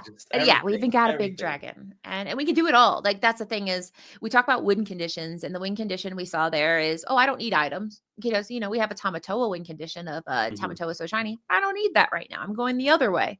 Right. So Tegan, though, has some other things in her arsenal, and she can go faster than we saw here. It's hard. If we can get the Ward Engine going, one way I've seen that it's successful is if you can get that Pluto out with an Alice, you can do some cool things where unfortunately, Tipo can kind of disrupt that, which might explain why she was pretty confident about, I'm keeping this Tipo. But long story short, if you give your Pluto Ward, then somebody has to challenge into a 5/5. So we might see that, but it's tricky. Or a 3/5 or a 1/5, depending on how many coils on the board too. So it's just I don't know. The Ruby Sapphire here is having that more control over the tempo. It's looking a little scary, but Tegan does get to go first. Yeah. So she can go fast. Those Alice Plutos. I mean, if Colors Law can't answer, that might see a game 3. Yeah, I mean, these have been fast and furious. I think everybody knows that they're like, hey, it's Illumineer's night, guys. We gotta go. So I think that's why everybody's playing fast. Maybe people also have their other half of their dinner downstairs. I don't know. But whatever it is, we're about to see what happens if Tegan's deck, I'm going to say Kiwi again. I'm going to call it a aggro mid-range. Sapphire Steel? Yeah. Just Sapphire Steel aggro. Chat, help me. What can we do to not have to call it Kiwi anymore? Because that's just not a term. It doesn't make sense. It doesn't make sense anymore. There's too many style of decks that are Kiwi adjacent. Oh, that was fun. To be fair, I will say the deck name is called Kiwi Updates. So we are calling it what the deck name is. Yeah, so get used to it. So it is. We as the casters here, we're just reading what we have seen here. It is Tegan called it a Kiwi, so therefore it is a Kiwi. And Colors Lot is running which deck again? I like NLK. 55 burgers, 50 dice. 55 Oh no, the bit's wrong. Yeah, 55 coins, 55 Caesars, 55 Tortolas. So yeah, just should be called Oops. Items in pain. Items in pain. Stepped on a Lego, stepped on a coil. It's just yeah. So anyway, I've been told by chat and everyone it's Kiwi, it's staying Kiwi. It's just funny we're trying to make this game accessible, but we're naming decks things that have nothing to do with the deck. You just have to. That's fair. You just got to go on Reddit, and then people go, "It's an inside joke," and then people like me who can't pick up on inside jokes are like, "But is I don't like that." So anyway, Tegan, let's do this. We got in the chat. We got stickers, emotes for both Love to Lore and Silly Little Token Creatures. So drop that in that. Who are you rooting for? Drop it's some time pog right as well if you have the fantastic emote as well. I want to see some pog. Rebecca Quest doesn't like it either. Thank you. So we're. Whatever. But it is what it is. It is what it is. It's I short. Can't control these. I think the problem, not the problem, but the best part about the Kiwi name is just it's short, it's sweet, and it's fine. It's just as you mentioned, TCG players love shortening up long terms. I mean, we've gotten be prepared into beep. So it's just one of those things where Kiwi just feels faster than saying Sapphire Steel aggro. It just too many words. I gotta play card games. I don't have time, and it just cut down some syllables to get us to where we need to in the conversation. It's just one of those things that card players decided to do, unfortunately. So we see the mirror opening of Popsicle, and we didn't get to see a Bell, which Bell can be a very, very, very aggressive start for a deck like Tegan's, because suddenly you have a Singer on turn 2, which is, as we know from Cinderella, good.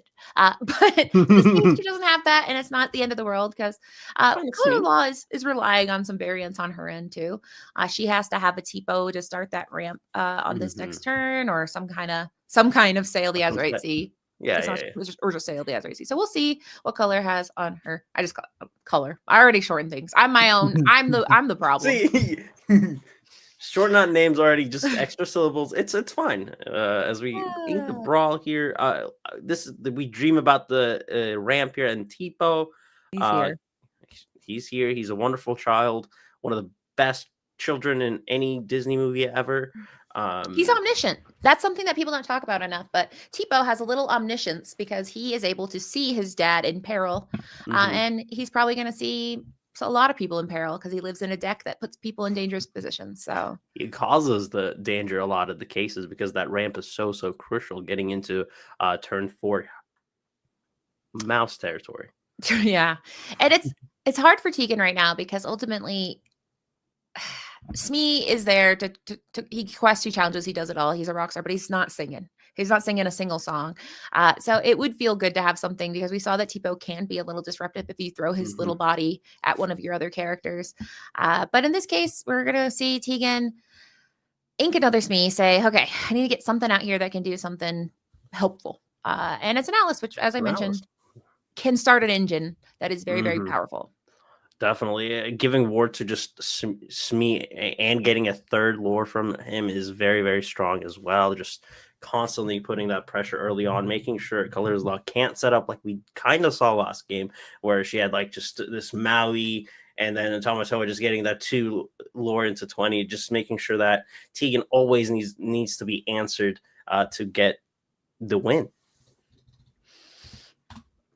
All right, so we got Popsicle now. And then that turn 3 Hiram. It just doesn't get better than that. Draw 2, get our hands big, have options to answer these annoying characters that we can't get rid of unless we have the CC or the B prep. Get the 7-8 lore, ink fast, and take over the game from there essentially. Because that Crab Zone is scary. Yeah, at Crab Zone, patented by Breezy. I like Crab Zone because the deep waters, it's true. We have the Bounce Danger Zone, and now we have the Crab Danger Zone, and here we have the choosing to get rid of that Tipo. Do not throw your Tipo at any of my friends. I will draw a card, get rid of Tipo. And in this case, now she's a little less scared because that mouse by itself is not built for challenging. He might sing in a pinch, but he's not doing any challenging. He's just there to draw cards. As we can see, we had to ink a popsicle. So we have to play an item if we want him to get some value out of it this turn. But that's up to 3 cards in a turn if she does choose to play one. Yeah, getting more card draw is needed here as we go through our grandma, looking through our deck here, just finding some answers, hoping to see we can see some popsicles to feed our popsicle loving Hiram. He'll eat sheet metal too. So if we have a board, if you get, he is not eats anything. He eats I've like seen fish, him eat shields. I've seen him. He really fish bones, just everything. Sometimes I've seen it eat a whole statue, a whole dragon statue, which was very confusing.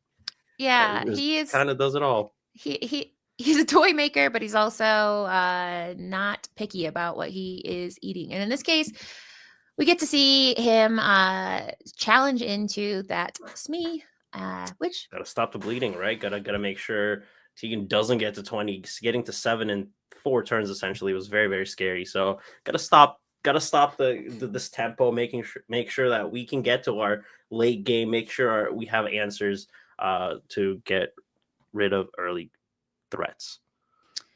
Yes. And then we got people are really glazing our blazers, and I wasn't wearing one. I was peer pressured, so nobody give me any props. I wasn't gonna do it.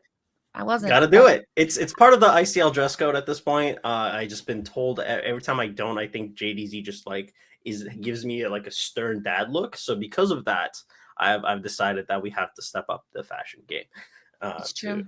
And it just makes us look good whenever people watch it. We're like, wow, these people look like they know what they're doing. Yeah, I got Figment on my blazer, which means that I like Lorcana and Disney World. Oh. So we see Little Miss Alice here quest and grant a moment of peace for Hiram. Hiram will not be brawled. Just a second. Yeah, so Hiram gets to stay around and hopefully generate some value for her. But that Alice is sideways, and a very large man could come running in any moment and end her journey in that little jar that she is journeying in currently. And she could exactly get to 7 here, get that demigod, and wreck some Alice. I think she's in a barrel type of situation. Yeah, she's in. Well, I think she's small. Is she small? I don't know. It's tough to say.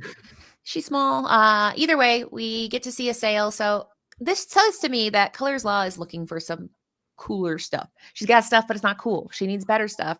And Tegan is able to just slowly, incrementally get some value. Now I don't know how many cards are in her hand. Alice, get rid of our biggest threat. The cool thing about Hiram, he has 6 willpower, which means he survives a lot of damage. He does. He says, I eat sheet metal and I'm here to absorb damage.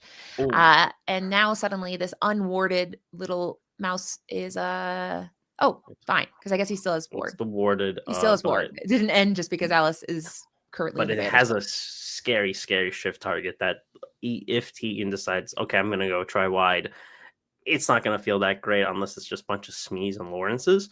So it's just giving that extra threat. He's saying essentially the big dragon is on the way. Be careful. Yeah, Hiram says, I'm in danger. But he might not be. I don't know. Well, we'll see. But Hiram by himself, he needs an item. He needs a friend. He has no items. He has no friends. So instead, he's going to sing and try to get something. Sing away into that Sisu. Draw a card. Get a little bit deeper into our deck. Just making sure we find some answers or some just constant pressure. Get like that Manor giving a huge 9 willpower and 2 lore per turn. Yeah, and this is a very different game for Colors Law in the sense that she's not being able to ramp as hard as last. I mean, she has 5 ink, but that's the same amount as Tegan, and she's not able to really do as oppressive stuff. But that can change any minute. So I say she's struggling, but that can change with 1 Maui. That can change. There we go.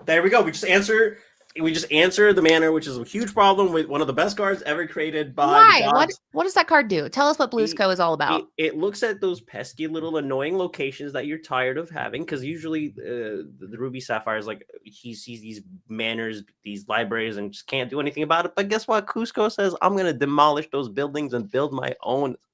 That's a good flavor. You're right. He does quite literally do zoning, and he zoned McDuck Manor into the banished pile or into the ink. He said you can have water slides. He put some pools. It's just a beautiful summer house now, instead in the ink pile that you can splash into. Yeah, so Cusco is a very interesting card to see come back in the meta, because we got a lot of items around, and back. And we saw some items this weekend, or locations this weekend too. We saw a deck that ran 12 locations. So Cusco is back on the menu, ladies and gentlemen. Having like two of those things is very, very powerful, because a lot of these potential mirror matches are only running one dime as well. So like it's scary. It's an annoying little thing that just gets rid of a lot of threats that Ruby Sapphire doesn't really have an answer to, unless they're playing Hideaway, and now the best boy in Cusco. Well, Grandma's gone. Grandma's gone. Rest in peace, Grandma. She served us well, and we inked a Baymax North America Continental Championship Baymax out of all the art styles. Play that pack rush in the event. We did. We Lovely hustled stuff. the pack rush hard, and they took away our tickets, which I kind of sad about. It's kind of cool. I wish I would have like punched a hole and now let me keep it. That's okay. But that we're not crying about it. That Baymax is interesting because it does give a little reach to this deck. That's the one where when he quests, you can remove 2 damage, and then you gain a lore for each damage. So you can get that 2 lore reach, so to speak, which is very helpful in most matchups nowadays. But we see a lady in red, and she's taken, not Mickey. She's not scared of Mickey. She's taken out. And then just taking out everything. That's exactly what we want to do. Going out of business sale. And now Colors Lost can breathe. Yes, it's 0 to 11, but it's a very different 0 to 11 board state. We got some options now. Now we can present threats constantly. I don't know how many cards Colors Law has in her hand, but if she has a little bit, everything can be played slowly. I'm making sure we kind of take over after this. Yeah. Oh, Someone Pete. says we stabilized. Yeah. Is it stabilized, or is it we hurt someone? I don't know. It's all about perspective. So we'll see. It just depends on which side you're rooting for, honestly. But Pete says, please give me just just give me for a 1 second, please. We do know that Sisu though is an action built into a character, and Pete can't stop that.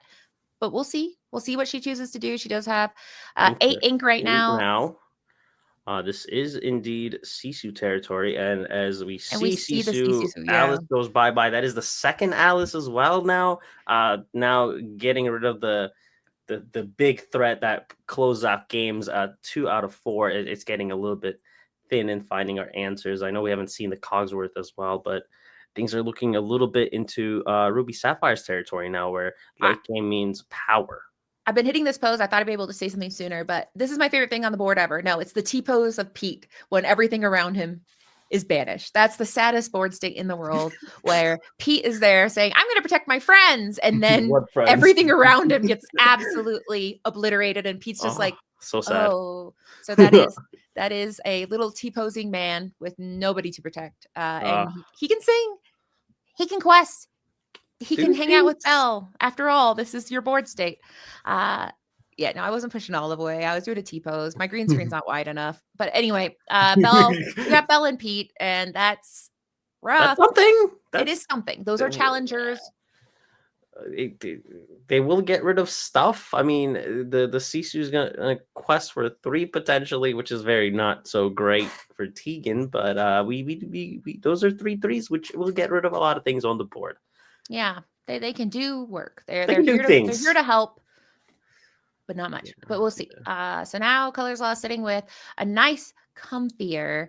We got 6 on board just hanging out there. Now she probably wants to get rid of those 3 threes, because those 3 threes are a big problem. Sisu's not the most strong dragon in the world. She is delicate. She doesn't have a base, even though she looks like she should. Yeah. If she did, that'd be so terrible. If she could fly, This would be the worst. I'd pass out. But either way, she needs to do something about one or both of them. She's questing, which kind of scares me when people quest, because I'm like, what are you doing? 9, getting finding our answers here. just saying, okay, I'm gonna get to 20 now. There's not much you can do. You have to catch up to me. You have 2 cards in hand. You have 3/3, so you have to make a decision of which cards you're getting rid of on the board. And I honestly don't know. They're all like putting 2 into the Sisu feels like a bad trade, but like you don't necessarily have an other option.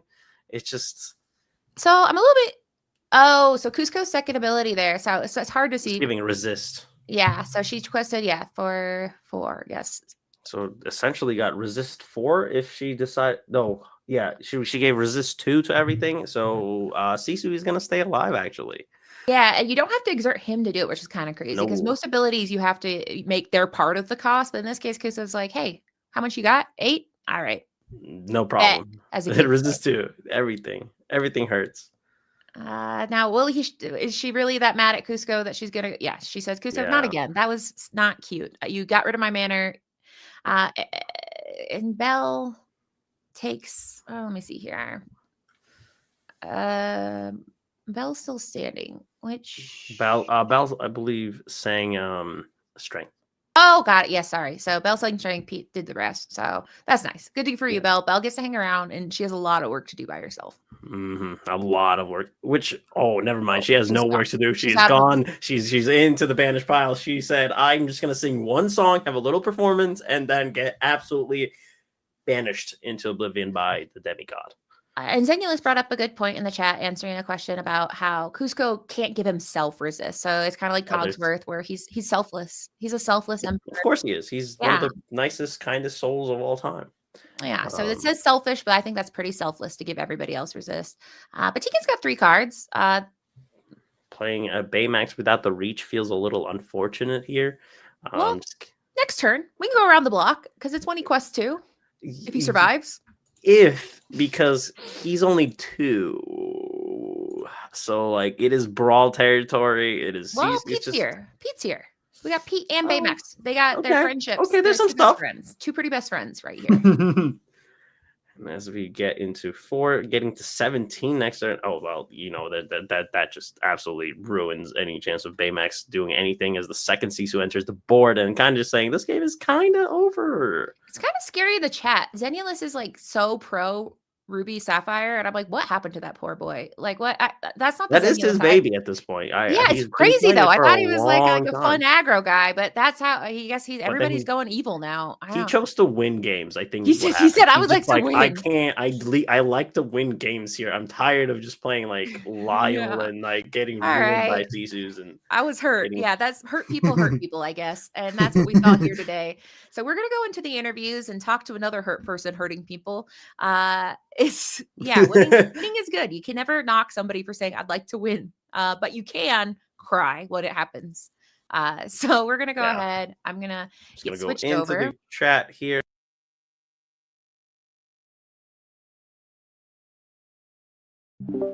How are we doing? How are we doing? Oh, there's double audio on your side, Kate. I don't know how to fix that. You fixed it. Okay, I just sat there. Fix the problem as you said. I don't know how to fix it, so you've done an excellent job. So I do feel like I'm gonna throw up if I have to hear myself like that again. I feel like I was trying to be manipulated by Color's Law with your playmat, and it did work a little bit, but then you did some evil stuff. Quite a bit. It worked definitely. A little bit. That was some nefarious stuff. But no, the math though. Like I knew you were gonna be so excited. I believe Color's Law played into which casters were going to play, which is why the Bluesco came in, the Matt came in. So we were definitely on one side of the conversation here with the little fan service to the casters here. I used Cusco's ability for you, Breezy. Come on. Like, it was beautiful. No, it was so exciting. Getting rid of that manner on that immediate answer was just it's beautiful. Yeah, but we're not going to talk about it.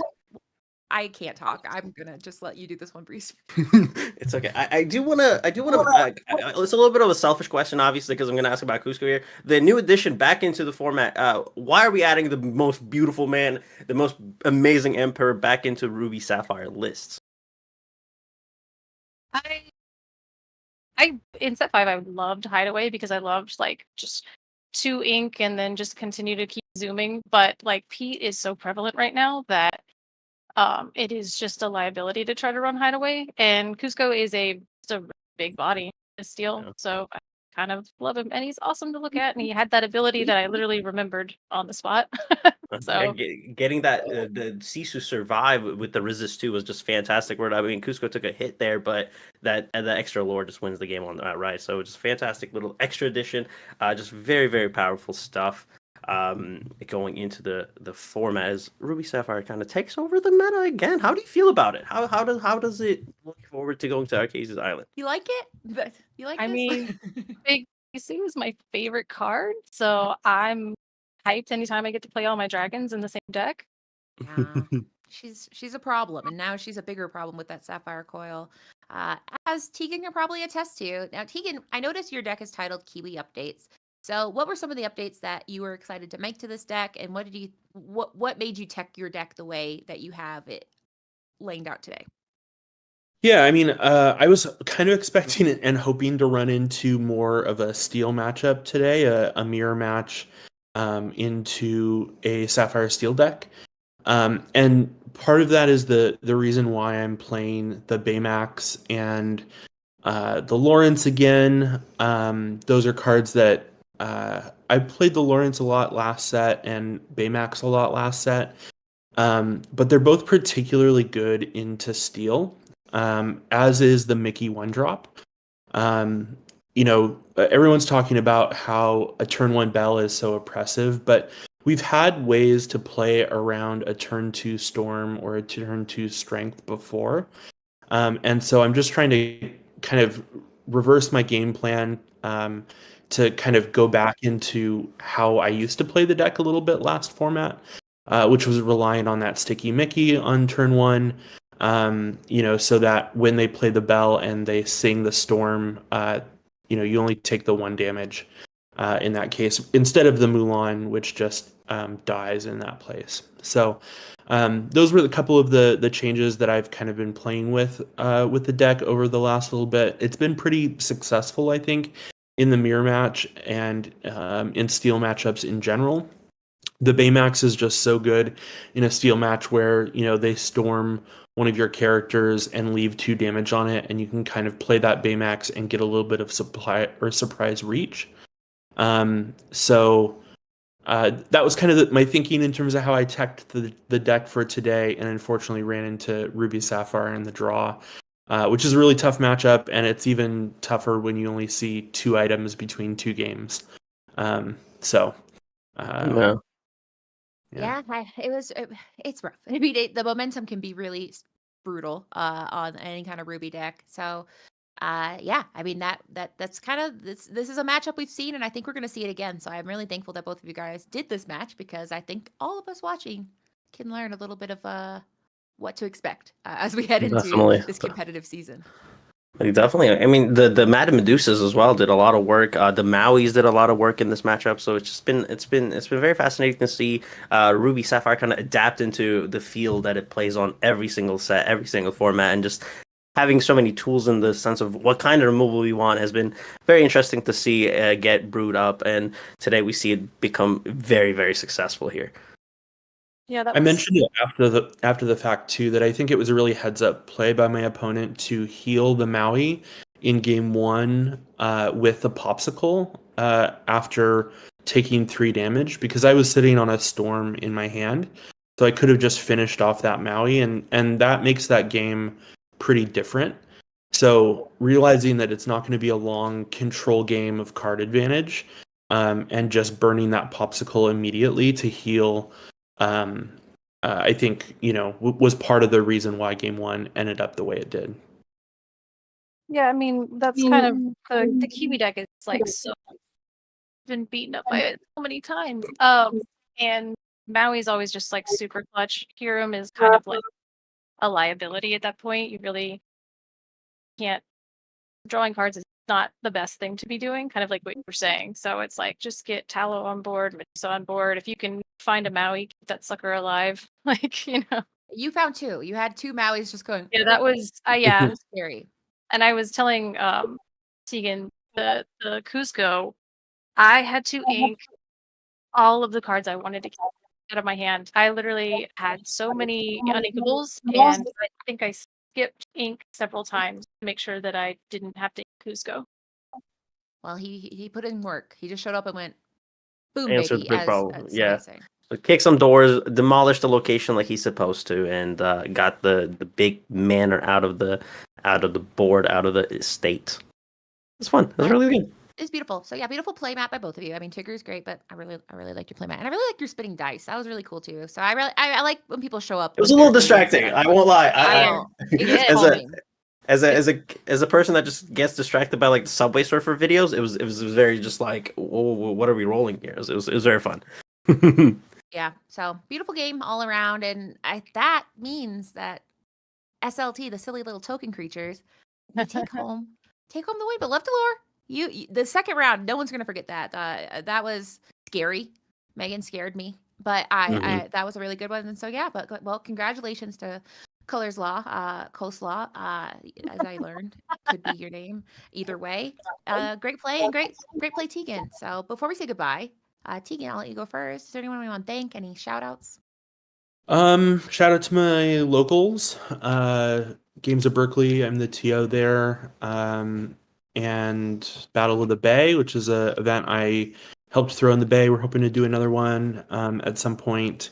And then Love to Lore, getting in with them and just having the chance to like have technical conversations with other like women and trans people about the game in a climate that like isn't always the most friendly to women in the game. Has been really great for me and my continued development as a Lorcana player. So, yeah. You and Colors Law. What about you? Who you shouting out? I want to shout out Mattify first of all for like absolutely stunning. Like all of this is foiled, and I love shiny things. So check them out on Twitter. They do giveaways. It's awesome. And yeah, definitely my team like putting up with me all the time and just kind of helping me and like grow as a player and everything. So yeah, they're awesome. Awesomeness. So well, thank you both. That does it. So I don't want to be like be gone, but you can go eat dinner now. So that's the great news for you guys. And then me and Breezy will go ahead and sign off. So we're not done. So people are probably like, oh, time to go to bed. No, the party's gonna keep going. Party But moving. Before we do that, I just want to say thank you to our judges. I'm going to say thank you to our judges every time because our judges are great. Tonight, we have John, and then we also have Robin, who's a newer judge. So we got the amount of people who are like, I like rules and I want to help. It's kind of scary, but it's great. So shout out fantastic. to them. You guys are the best. They're running this. They're running the show behind the scenes as we get into a green screen and just yap about the game. They do so much work and they do it for the love of the game. Honestly, they just put so much blood, tears, and sweat into this fantastic thing to make sure everything is running smoothly. Everything's just going great. Yeah, they're awesome people. They are. So any shout outs you have? Any bye before we all go to the next party? Which will be the Illumineers. And the show will continue on there. But what are your shout outs? You gotta say goodbye. You can't just be like, okay, bye. Well, I don't want to do the selfish plugging because like we're only 15. Rating. It's over. Oh, we've already gone. Okay, never mind. Our link trees are gonna be in the bio. I don't know when it's gonna happen. Okay, we got 10 more seconds. Find me on twitch.tv/ybreezy where we're 15 followers over from 1K, and we do 24-hour stream. Oh, and there's a tournament, and I also have a giveaway tomorrow. So I'll post about it. But the tournament's on for Saturday. Bye. Bye. Is it happening? Is it gone?